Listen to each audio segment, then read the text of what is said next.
It was observed that the preamble is of extreme importance. അത്രയും importance ഉള്ള ഒരു സാധനമാണ് പ്രിയാമ്പിള്. എന്താണ് ഈ ഒരു ക്ഷേമരാഷ്ട്രം അഥവാ വെൽഫെയർ ഓഫ് സ്റ്റേറ്റ്സ് എന്നതുകൊണ്ട് ഉദ്ദേശിക്കുന്നത്? എന്താണ്? എല്ലാ ജനങ്ങളുടെയും ക്ഷേമം ലക്ഷ്യമാക്കി നയങ്ങൾ ആവിഷ്കരിക്കുകയും നടപ്പിലാക്കുകയും ചെയ്യുന്ന രാഷ്ട്രം എന്നതാണ്. നമസ്കാരം, എല്ലാവർക്കും എൻട്രിയുടെ പുതിയൊരു ക്ലാസ്സിലേക്ക് സ്വാഗതം. ഞാൻ Lakshmi TS. Degree first phase exam കഴിഞ്ഞു അല്ലെ? ഇനി സെക്കൻഡ് ഫേസിനായിട്ട് കാത്തു നിൽക്കുന്ന ഒരുപാട് പേരുണ്ട്. സോ അവരുടെ ആവശ്യപ്രകാരം നമ്മൾ എക്സ്പെക്ട് ചെയ്യാൻ പറ്റുന്ന ഓരോ സബ്ജക്റ്റിലും എക്സ്പെക്ട് ചെയ്യാൻ പറ്റുന്ന ക്വസ്റ്റ്യൻസ് ഒന്ന് നമ്മൾ റിവൈസ് ചെയ്യാനായിട്ട് പോവുകയാണ്. ഓക്കെ, എക്സ്പെക്ടഡ് ക്വസ്റ്റ്യൻ പ്ലസ് ആ ഒരു സബ്ജക്റ്റിന്റെ റിവിഷൻ, അതാണ് നമ്മൾ ഈ ഒരു വീഡിയോയിലൂടെ ഉദ്ദേശിക്കുന്നത്. ഓക്കെ, അപ്പൊ ഇന്ന് നമ്മൾ നോക്കാനായിട്ട് പോകുന്നത് കോൺസ്റ്റിറ്റ്യൂഷൻ ആണ്. കോൺസ്റ്റിറ്റ്യൂഷനുമായി ബന്ധപ്പെട്ട് നമുക്ക് പ്രതീക്ഷിക്കാവുന്ന കുറെ ചോദ്യങ്ങൾ പഠിക്കാനായിട്ട് പോവുകയാണ്. റെഡി ആണല്ലോ? അപ്പോ ഇത് ഒരു റിവിഷൻ പോലെ, കോൺസ്റ്റിറ്റ്യൂഷൻ എന്ന സബ്ജക്റ്റിന്റെ ഒരു റിവിഷൻ പോലെ നിങ്ങൾ അറ്റൻഡ് ചെയ്യുക. ഓക്കെ, അപ്പൊ നമുക്ക് ആദ്യത്തെ ചോദ്യത്തിലേക്ക് പോകാം. ചോദ്യം 1 ഇതാണ്. എന്താ? The concept of judicial review in India has been adopted from the constitution of dash. എന്താണ്? ജുഡീഷ്യൽ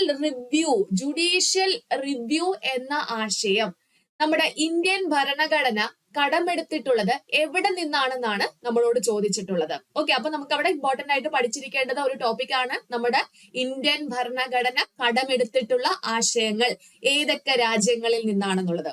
അത് പഠിച്ചിട്ടായിരിക്കുമല്ലോ നിങ്ങളിപ്പം എക്സാമിനെല്ലാം പ്രിപ്പയർ ചെയ്തിരിക്കുന്നത്. ഓക്കെ, അങ്ങനെയാണെങ്കിൽ ഇതിന്റെ ആൻസർ ഒന്ന് ചെയ്യാൻ നോക്കിയേ. The concept of judicial review എന്ന ആശയം ഇന്ത്യ കടമെടുത്തിരിക്കുന്നത് എവിടെ നിന്നാണ് എന്നാണ് നമ്മളോട് ചോദിച്ചിട്ടുള്ളത്. എവിടെ നിന്നാണ്? UK നിന്നാണോ, USA നിന്നാണോ, USSR നിന്നാണോ, അതോ ഓസ്ട്രേലിയയിൽ നിന്നാണോ? എവിടെ നിന്നാണ് ഇന്ത്യ ആ ഒരു ആശയം കടമെടുത്തിട്ടുള്ളത്? ഒന്ന് ആലോചിച്ച് നോക്കിക്കേ.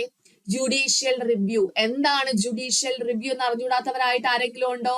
എന്താണ് judicial review?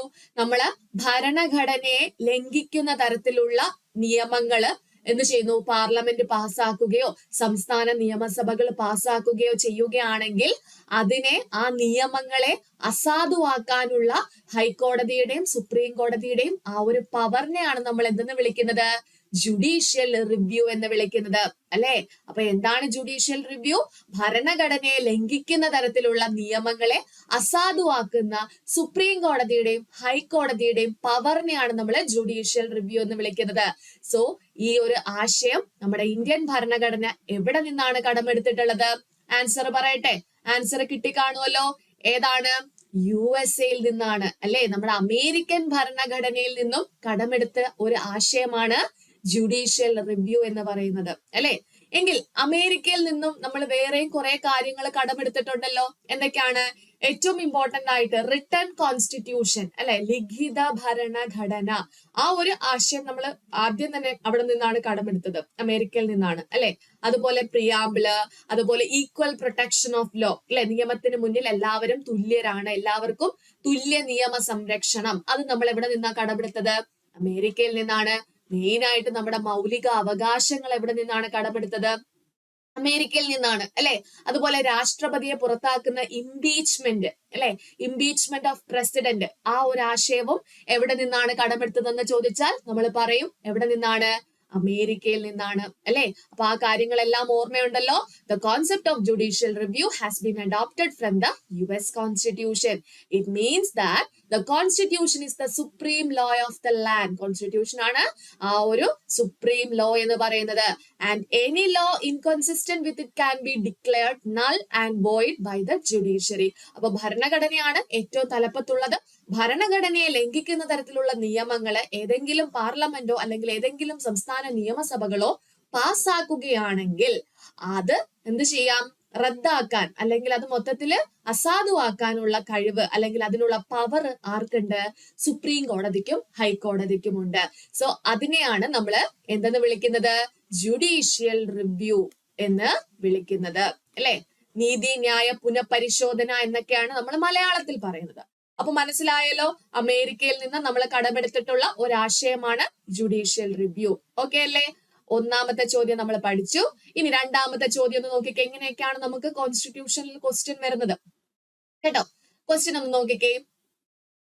Consider the following statements with regards to the preamble of the constitution and give correct answer using the code. അപ്പൊ നമുക്ക് ഇവിടെ പ്രിയാമ്പിളുമായിട്ട് ബന്ധപ്പെട്ട ആ ഒരു ക്വസ്റ്റ്യൻ ആണ് ചോദിച്ചിട്ടുള്ളത്. 4 സ്റ്റേറ്റ്മെന്റ്സ് ആണ് തന്നിട്ടുള്ളത്. ഓക്കെ, ഇതില് എന്താ ചോദിച്ചിരിക്കുന്നത്? ശരിയായിട്ടുള്ള സ്റ്റേറ്റ്മെന്റ് അല്ലെ, കറക്റ്റ് സ്റ്റേറ്റ്മെന്റ് ആണ് ചോദിച്ചിട്ടുള്ളത്. സോ നമുക്ക് സ്റ്റേറ്റ്മെന്റ്സ് ഒന്ന് വായിച്ചു നോക്കാം. ഒന്നാമത്തെ സ്റ്റേറ്റ്മെന്റ് എന്താ പറയുന്നത്? The objective resolution by Jawaharlal Nehru laid the foundation of the preamble. Okay. Second one എന്താ പറയുന്നത്? It is non-justiciable. Okay. മൂന്നാമത്തേത് എന്താ പറയുന്നത്? The basic features of the constitution cannot be amended under Article 368. Okay. Next one എന്താണ്? The preamble is a source of power to the legislature. അപ്പൊ ഇതില് നിങ്ങൾക്ക് ശരിയായിട്ട് തോന്നുന്ന സ്റ്റേറ്റ്മെന്റ്സുകൾ ഏതൊക്കെയെന്നാണ് ചോദിച്ചിട്ടുള്ളത്. ഓക്കെ, അപ്പോ ആമുഖം പ്രിയാമ്പിളുമായിട്ടുള്ള കുറച്ച് സ്റ്റേറ്റ്മെന്റ് ആണ് തന്നിട്ടുള്ളത് അല്ലെ. അപ്പൊ നമുക്കറിയാം ആമുഖം എന്ന് പറഞ്ഞാൽ എന്താണ്? നമ്മളെ രാജ്യം നേടിയെടുക്കേണ്ട കുറെ ലക്ഷ്യങ്ങളുണ്ട്. ആ ലക്ഷ്യങ്ങളാണ് നമ്മുടെ ഭരണഘടനയുടെ ഏറ്റവും തുടക്കത്തിൽ ഒരു ആമുഖമായിട്ട് കൊടുത്തിട്ടുള്ളത് അല്ലെ. 1946 ഡിസംബർ മാസം 13-ാം തീയതിയാണ് എന്ത് ചെയ്യുന്നത്? നമ്മുടെ കോൺസ്റ്റിറ്റ്യൂവന്റ് അസംബ്ലിയില് ജവഹർലാൽ നെഹ്റു എന്ത് അവതരിപ്പിക്കുന്നു? ലക്ഷ്യപ്രമേയം അഥവാ ഒബ്ജക്റ്റീവ് റെസൊല്യൂഷൻ അവതരിപ്പിച്ചു അല്ലെ. ഇതാണ് പിന്നീട് എന്തായിട്ട് മാറുന്നത്? നമ്മുടെ ഇന്ത്യൻ ഭരണഘടനയുടെ ആമുഖമായിട്ട് മാറുന്നത്. അതുകൊണ്ട് തന്നെ ആമുഖത്തിന്റെ ശില്പി എന്നറിയപ്പെടുന്നത് ആരാണ്? ജവഹർലാൽ നെഹ്റു ആണ്. ആമുഖം നിലവിൽ വന്നത് എന്നായിരുന്നു? 1950 ജനുവരി മാസം 26-ാം തീയതി ആയിരുന്നു അല്ലെ. അപ്പോ ഇവിടെ ഒരു കാര്യം മനസ്സിലാക്കേണ്ടത് എന്താണ്?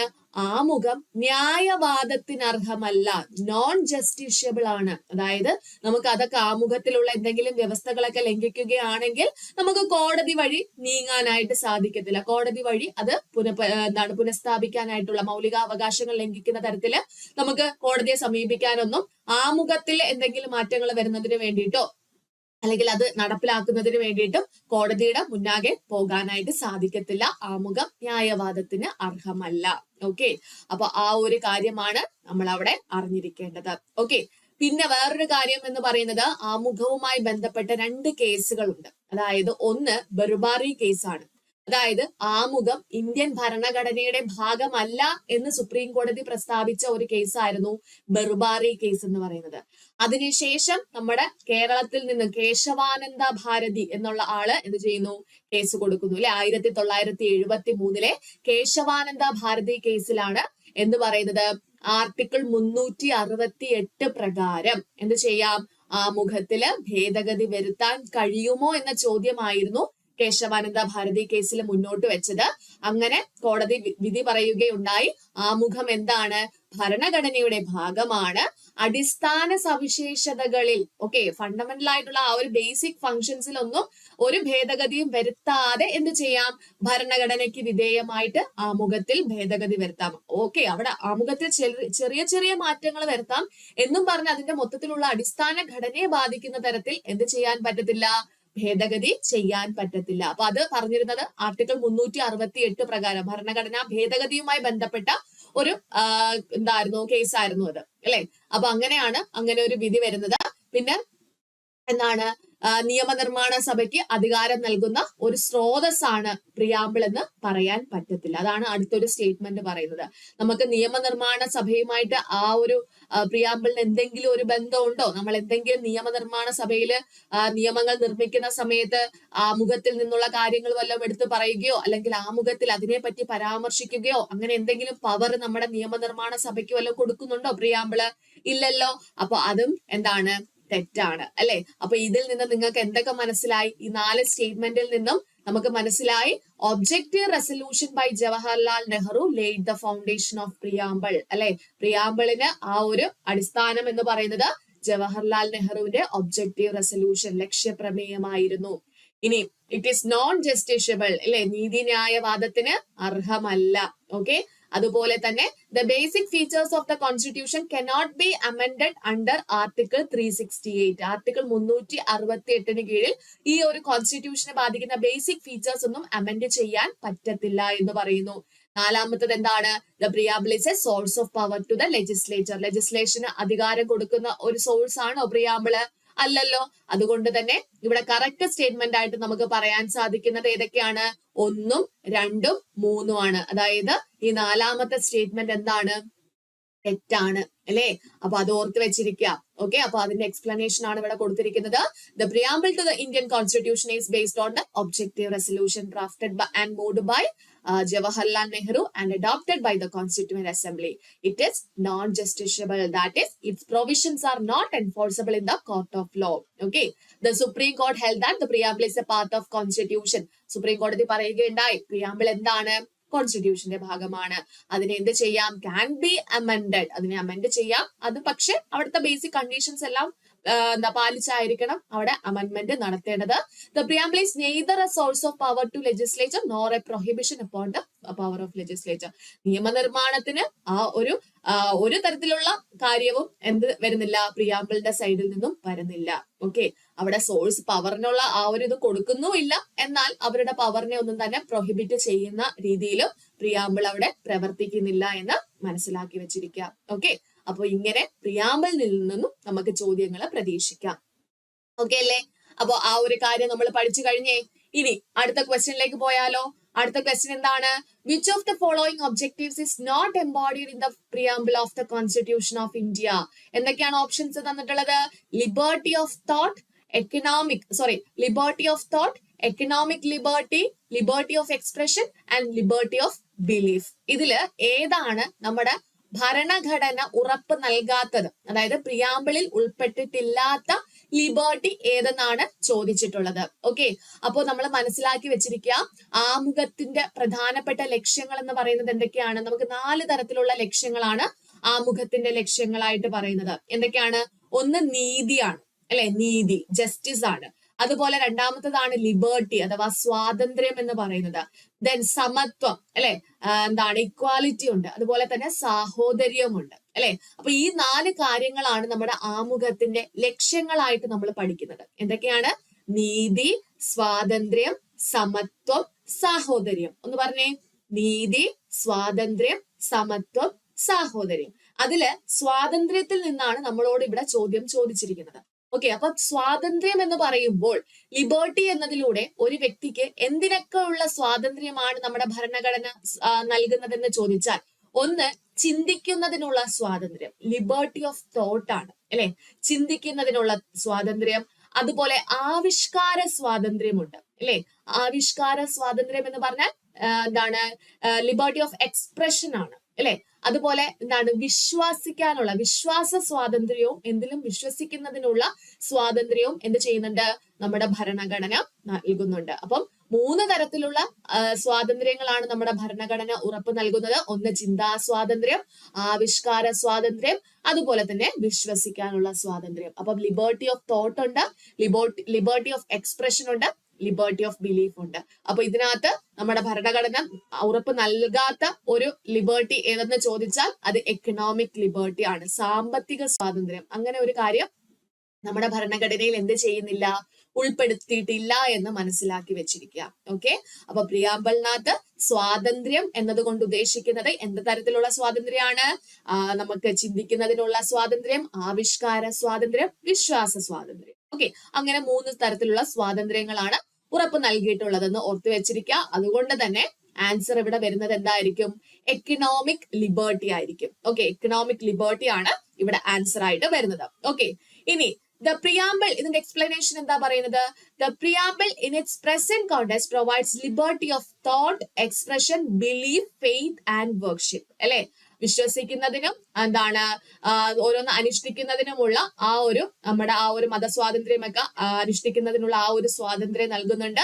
Economic liberty or economic freedom എന്ന് പറയുന്നത് ഇതിനകത്ത് വരുന്ന ഒരു കാര്യമല്ല.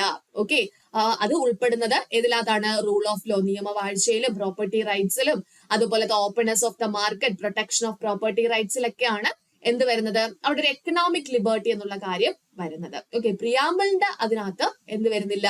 എക്കണോമിക് ലിബർട്ടി ഉൾപ്പെടുന്നില്ല എന്ന് മനസ്സിലാക്കി വെച്ചിരിക്കുക. ഓക്കെ അല്ലേ? മനസ്സിലായോ? എങ്കിൽ നമുക്ക് അടുത്ത ചോദ്യത്തിലേക്ക് പോയാലോ? ചോദ്യം ഇതാണ്: in which case the Supreme Court held that the preamble forms a part of Constitution. എന്താണ് ആമുഖം ഭരണഘടനയുടെ ഭാഗമാണ് എന്ന് സുപ്രീം കോടതി പ്രസ്താവിച്ച കേസ് ഏതാണ്? പ്രീവിയസ് ഇയർ മുമ്പ് ചോദിച്ചിട്ടുള്ള ഒരു ചോദ്യമാണ് അല്ലെ. ഏത് കേസിലാണ്? യൂണിയൻ ഓഫ് ഇന്ത്യ വേഴ്സസ് എന്താണ് ഡോക്ടർ കോഹ്ലിയാണോ? Banarsidas versus state of Uttar Pradesh ആണോ? Keshavananda Bharati case versus state of കേരളയാണോ? Malad Singh versus state of Punjab ആണോ?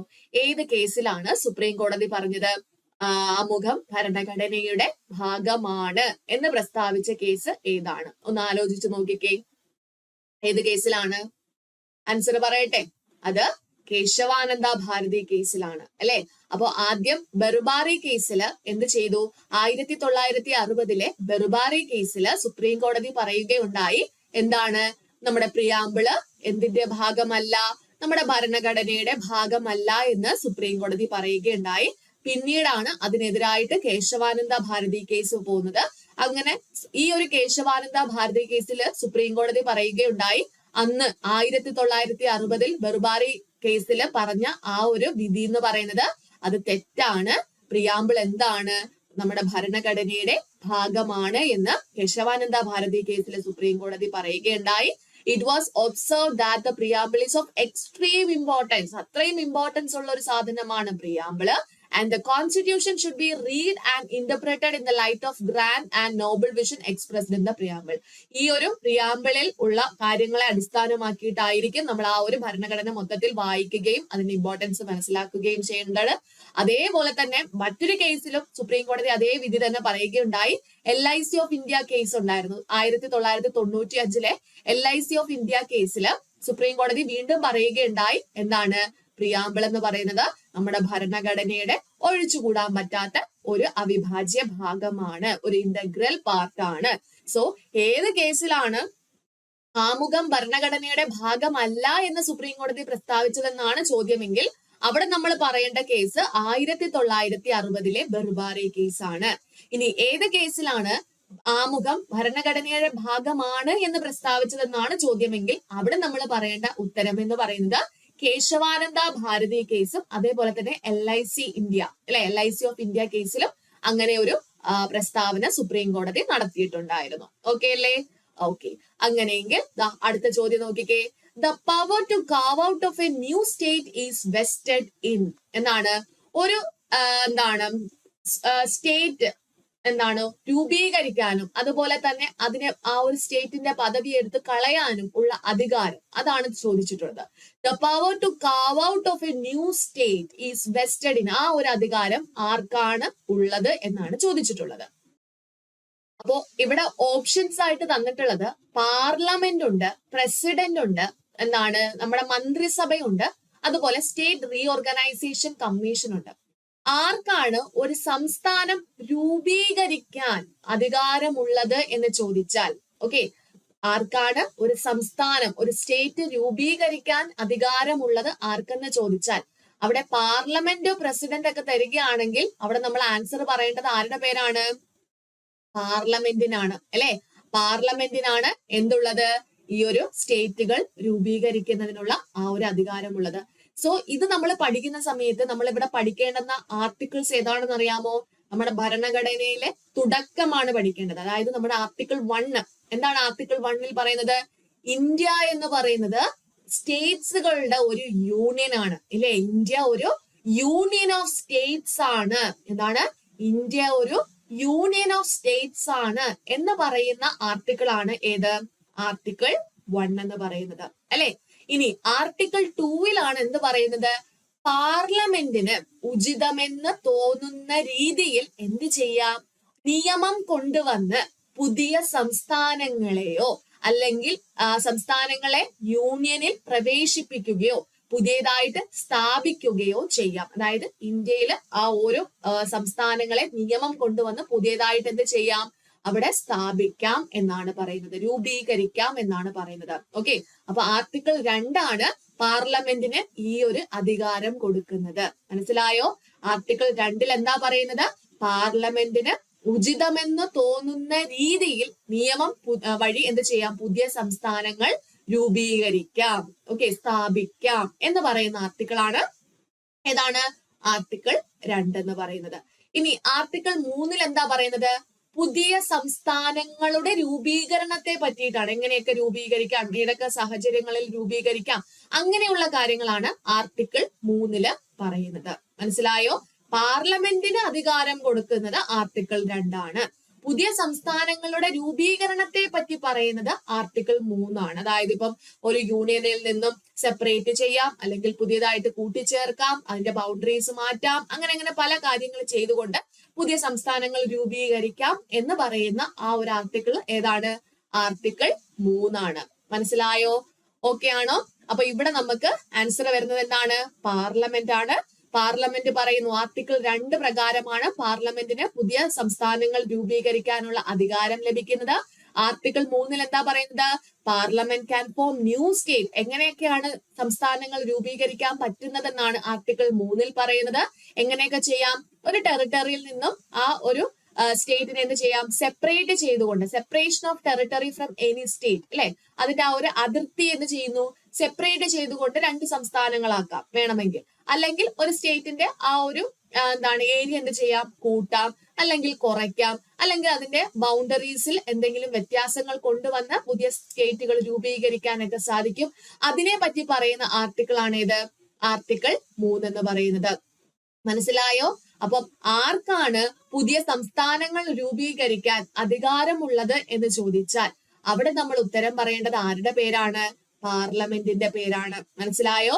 ആർക്കാണ് പുതിയ സംസ്ഥാനങ്ങൾ രൂപീകരിക്കാനുള്ള അധികാരമുള്ളതെന്ന് ചോദിച്ചാൽ മന്ത്രിസഭയെന്നോ പ്രസിഡന്റ് എന്നോ ഒന്നും പറയരുത്. അവിടെ നമ്മൾ ആൻസർ പറയേണ്ടത് ആരുടെ പേരാണ്?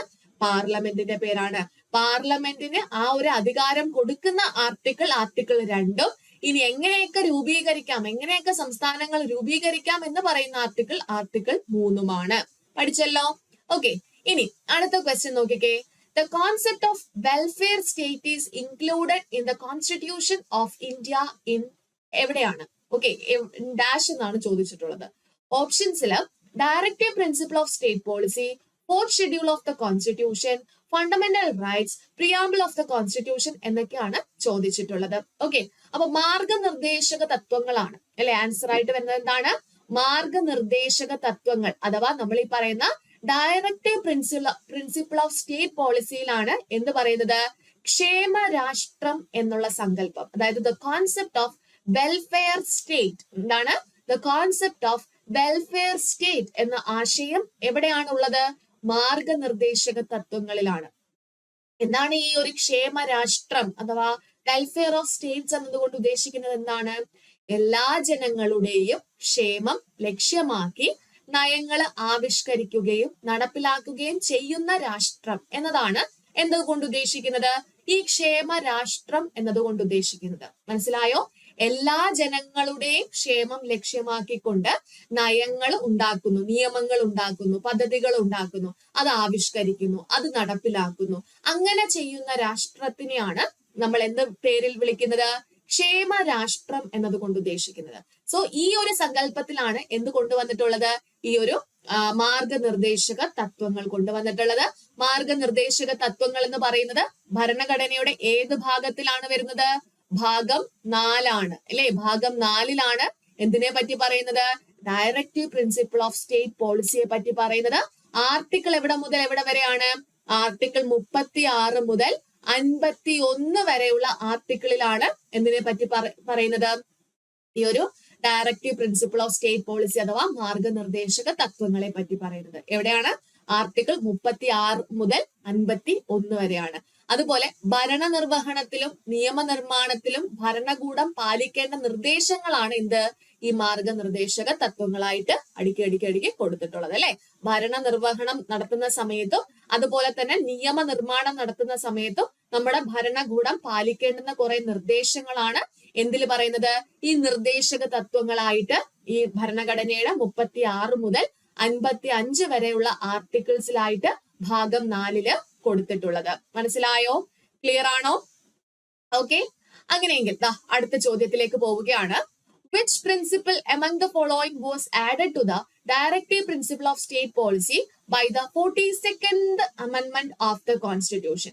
4 പോയിന്റ്സ് തന്നിട്ടുണ്ട്. അതിലേതാണ് 42ാം ഭരണഘടനാ ഭേദഗതിയിലൂടെ ഈ DPSP അഥവാ directive principle of state policy അഥവാ മാർഗനിർദ്ദേശക തത്വങ്ങളിനകത്ത് ആഡ് ചെയ്തിട്ടുള്ളതെന്നാണ് ചോദിച്ചിട്ടുള്ളത്. ഓക്കെ, അപ്പൊ അതൊക്കെ നമ്മൾ സെപ്പറേറ്റ് ആയിട്ട് പഠിച്ച കാര്യങ്ങളാണ്. ഏതൊക്കെയാണ് നോക്കിക്കേ.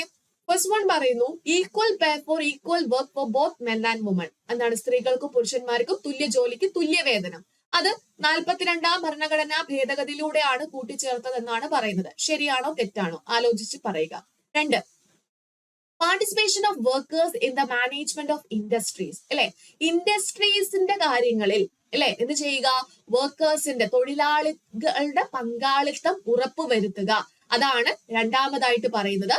മൂന്നാമത്തെ സ്റ്റേറ്റ്മെന്റിൽ പറയുന്നു right to work, education and public assistance. എന്താണ്? വർക്ക് ചെയ്യുന്നതിനും എഡ്യൂക്കേഷൻ എന്താണ് വിദ്യാഭ്യാസത്തിനും അതുപോലെ തന്നെ പബ്ലിക് അസിസ്റ്റൻസിനുമുള്ള അവകാശം. 4 പറയുന്നു securing living wage and human conditions of work to workers. അല്ലെ, വർക്കേഴ്സിന് വേണ്ടുന്ന ആ ഒരു ലിവിംഗ് വേജസും അതുപോലെ തന്നെ വേണ്ടുന്ന ആ ഒരു കണ്ടീഷൻസും, അവിടെ വർക്ക് ചെയ്യാൻ വേണ്ടുന്ന ആ ഒരു കണ്ടീഷൻസും പ്രൊവൈഡ് ചെയ്യുക എന്നുള്ളതാണ് പറയുന്നത്. സോ ഇതിൽ നമ്മളോട് ചോദിച്ചിട്ടുള്ളത് 42ാം ഭരണഘടനാ ഭേദഗതിയിലൂടെ ആഡ് ചെയ്തിട്ടുള്ള നിർദ്ദേശങ്ങൾ ഏതൊക്കെയാണെന്നാണ് ചോദിച്ചിട്ടുള്ളത്. ഓക്കെ, അപ്പൊ നമ്മൾ ഓർത്ത് വെച്ചിരിക്കുക. അവിടെ നമ്മൾ ആൻസർ ആയിട്ട് വരുന്നത് എന്താണ്? Participation of workers in the management of industries ആണ്. അല്ലെ, participation of workers in the management of industries. അതായത് 42ാം ഭരണഘടനാ ഭേദഗതിയിലൂടെ നമ്മൾ പഠിച്ചതാണ് 4 ആർട്ടിക്കിൾസ് ആണ് അതിനകത്ത് കൂട്ടിച്ചേർത്തത്. ഏതൊക്കെ ആർട്ടിക്കിൾസ് ആണ്? 4 എണ്ണം. ആദ്യമേ നമ്പർ പഠിക്കുക.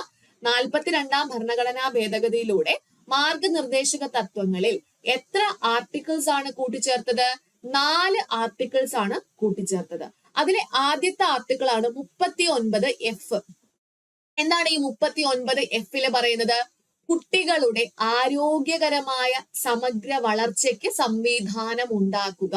അതാണ് ഒരു നിർദ്ദേശം. അത് ഏത് ആർട്ടിക്കിളിലാണ് പറയുന്നത്? 39F പറയുന്നത്. എന്താ പറയുന്നത്? കുട്ടികളുടെ ആരോഗ്യകരമായ സമഗ്ര വളർച്ചയ്ക്ക് വേണ്ടുന്ന സംവിധാനം ഉണ്ടാക്കുക എന്നതാണ് 39F പറയുന്ന ഒരു നിർദ്ദേശം. ഇനി അത് കഴിഞ്ഞാൽ നമ്മൾ അടുത്ത വരുന്ന ഒരു ആർട്ടിക്കിൾ ആണ്, രണ്ടാമതായിട്ട് വരുന്ന ഒരു ആർട്ടിക്കിൾ ആണ് 39A. ഇത് വേറെയാണ്. ഇത് 39A, B, C അങ്ങനെ F വരുന്നതാണ് ഈ പറഞ്ഞത്. ഇത് അത് കഴിഞ്ഞിട്ടുള്ള അടുത്തൊരു ആർട്ടിക്കിൾ ആണ്. 39 ശേഷമുള്ള അടുത്ത പുതിയൊരു ആർട്ടിക്കിൾ ആണിത് 39A എന്ന് പറയുന്നത്. എന്താണ് 39A പറയുന്നത്? Equal justice and free legal aid എന്നാണ്. എന്താണ്? തുല്യനീതിയും പാവപ്പെട്ടവർക്ക് സൗജന്യ നിയമ സഹായവും നൽകുക എന്ന നിർദ്ദേശമാണ് ഏതില് പറയുന്നത്? 39A പറയുന്നത്. അപ്പൊ 39A എന്താ പറയുന്നത്? Equal justice and free legal aid എന്നാണ്. തുല്യനീതിയും പാവപ്പെട്ടവർക്ക് എന്ത് ചെയ്യുക? സൗജന്യമായിട്ട് നിയമസഹായം ചെയ്യുക എന്നതാണ് പറയുന്നത്. ഇനി മൂന്നാമതായിട്ടുള്ള ആർട്ടിക്കിൾ ആണ് 43A. 43A നിന്നാണ് നമുക്ക് ഇവിടെ ആൻസർ വരുന്നത്. 43A എന്ന് പറയുന്നത് എന്താണ്? Participation of workers in management of industries. അതായത് വ്യവസായ സംരംഭങ്ങളിൽ എന്ത് ചെയ്യുക? തൊഴിലാളികളുടെ പങ്കാളിത്തം ഉറപ്പുവരുത്തുക. എന്താണ്? വ്യവസായ സംരംഭങ്ങളില്, മാനേജ്മെന്റ് ഓഫ് ഇൻഡസ്ട്രീസ്, വ്യവസായ കാര്യങ്ങളില് എന്ത് ചെയ്യുക? തൊഴിലാളികളുടെ പങ്കാളിത്തം ഉറപ്പുവരുത്തുക എന്നതാണ് ഏത് ആർട്ടിക്കിളിൽ പറയുന്നത്? 43A പറയുന്നത്. ഇനി നാലാമതായിട്ട് 42ാം ഭരണഘടനാ ഭേദഗതിയിലൂടെ ആഡ് ചെയ്ത നാലാമത്തെ ഒരു ആർട്ടിക്കിൾ ആണ് 48A. ഏതാണ്? 48A ഉണ്ട്. 48A എന്താ പറയുന്നത് എന്ന് ചോദിച്ചാൽ വനം, വന്യമൃഗ സംരക്ഷണം, പരിസ്ഥിതി. ഓക്കെ, വനം, വന്യമൃഗ സംരക്ഷണം, പരിസ്ഥിതി, ഇതിന്റെയൊക്കെ സംരക്ഷണത്തെ പറ്റിയിട്ടാണ്. ഇതെല്ലാം സംരക്ഷിക്കണം എന്നുള്ള നിർദ്ദേശമാണ് ഇതിലൂടെ പറയുന്നത്. ഈ 48A പറയുന്നതെന്ന് ഓർത്തു വെച്ചിരിക്കാം. ഓക്കെ, അപ്പോ എന്താ പറഞ്ഞത്? നമ്മൾ പറഞ്ഞത് 1976 42ാം ഭരണഘടനാ ഭേദഗതിയിലൂടെ നമ്മുടെ മാർഗനിർദ്ദേശക തത്വങ്ങളില് എന്ത് ചെയ്തു? 4 ആർട്ടിക്കിൾസ് കൂട്ടിച്ചേർക്കുകയുണ്ടായി. അതിലെ 4 എണ്ണം, ഒന്ന് 39F ആണ്, 2 39A ആണ്, പിന്നെ 43A ഉണ്ട്, 48A ഉണ്ട്. സോ അതില് നമ്മളുടെ ഈ ഒരു 43A ബന്ധപ്പെട്ട ചോദ്യമാണ് ഇവിടെ ചോദിച്ചിരുന്നത്. അപ്പൊ അതിൽ നിന്നും ഈ 4 അവിടെ ആൻസർ ആയിട്ട് വരുമ്പോൾ അത് തിരഞ്ഞെടുക്കാൻ നിങ്ങൾക്ക് സാധിക്കട്ടെ. ഓക്കെ, അത് നല്ലതുപോലെ പഠിച്ചിട്ട് പോവുക. ഈ 42nd അമെന്റ്മെന്റ് അത് മാർഗനിർദ്ദേശക തത്വങ്ങളിൽ വന്ന പുതിയ മാറ്റങ്ങൾ വളരെ ഇമ്പോർട്ടന്റ് ആണ്. അതൊന്ന് നോക്കിയിട്ട് വേണം എക്സാമിന് പോകേണ്ടത്. ഓക്കെ, എങ്കിൽ അടുത്ത ചോദ്യത്തിലേക്ക് പോകാം.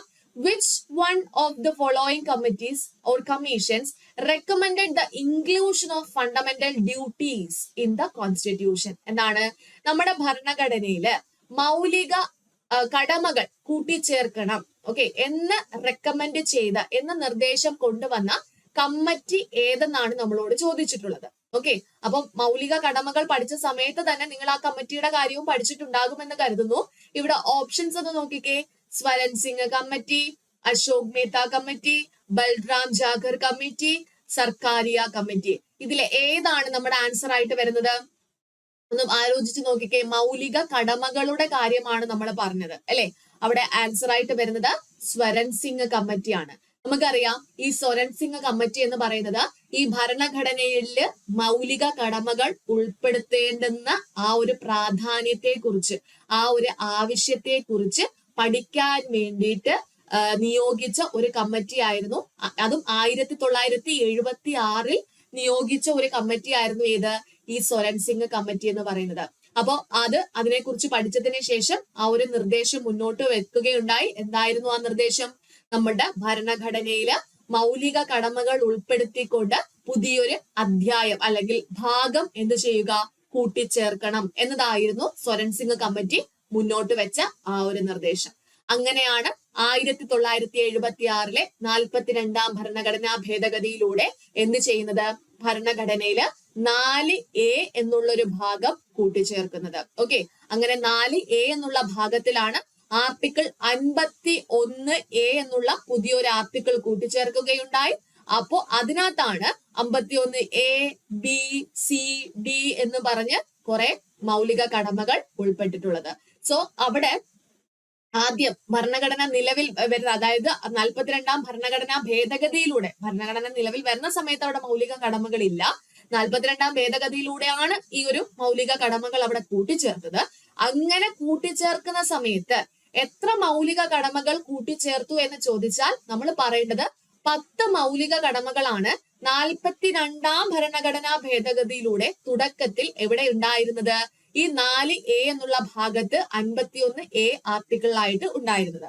അതായത് 10 എന്ന് പറയുമ്പോൾ എന്തൊക്കെയാണ്? A, B, C, D, E, F, G, H, I, J അല്ലെ. അതായത് 51A എന്നുള്ള ആർട്ടിക്കിളില് A മുതൽ J വരെ ഇങ്ങനെയായിരുന്നു ആ ഒരു ആർട്ടിക്കിൾസ്, ഓരോരോ മൗലിക കടമകളിന്റെ കടമകളായിട്ട് പറഞ്ഞിരുന്നത്. എന്നാൽ പിന്നീട് 2002 എന്ത് ചെയ്തു? 86ാം ഭരണഘടനാ ഭേദഗതിയിലൂടെ പുതിയതായിട്ട് ഒരു ആർട്ടിക്കിൾ 51A K എന്നുള്ള ആ ഒരു പുതിയതായിട്ട് എന്ത് ചെയ്തു? ആർട്ടിക്കിൾ കൂടി ആഡ് ചെയ്ത് അങ്ങനെ മൊത്തത്തില് എത്ര കടമകളായി? എത്ര മൗലിക കടമകളായി? 11 മൗലിക കടമകളായി അല്ലെ. അപ്പോ എന്തായിരുന്നു അവസാനമായിട്ട് 2002 86ാം ഭരണഘടനാ ഭേദഗതിയിലൂടെ അവസാനമായിട്ട് കൂട്ടിച്ചേർത്ത 11ാമത്തെ ഭരണഘടന മൗലിക കടമകൾ എന്തായിരുന്നു? 6 മുതൽ 14 വയസ്സ് വരെയുള്ള കുട്ടികൾക്ക് വിദ്യാഭ്യാസ സാഹചര്യം ഒരുക്കേണ്ടത് മാതാപിതാക്കളുടെ കടമയാണ്. ആ ഒരു മൗലിക കടമയാണ് ഏറ്റവും അവസാനമായിട്ട് എന്ത് ചെയ്തത്?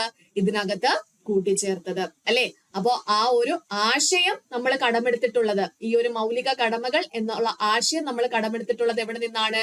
USSRൽ നിന്നാണ് അല്ലെ. സോവിയറ്റ് യൂണിയനിൽ നിന്നാണ് നമ്മളത് കടമെടുത്തിട്ടുള്ളത്. ഓക്കെ, അപ്പൊ ഇത്രയും കാര്യങ്ങൾ മനസ്സിലാക്കി വെച്ചിരിക്കുക. സ്വരൻ സിംഗ് കമ്മിറ്റിയുടെ നിർദ്ദേശപ്രകാരമാണ് നമ്മുടെ ഭരണഘടനയിൽ എന്ത് കൂട്ടിച്ചേർത്തത്?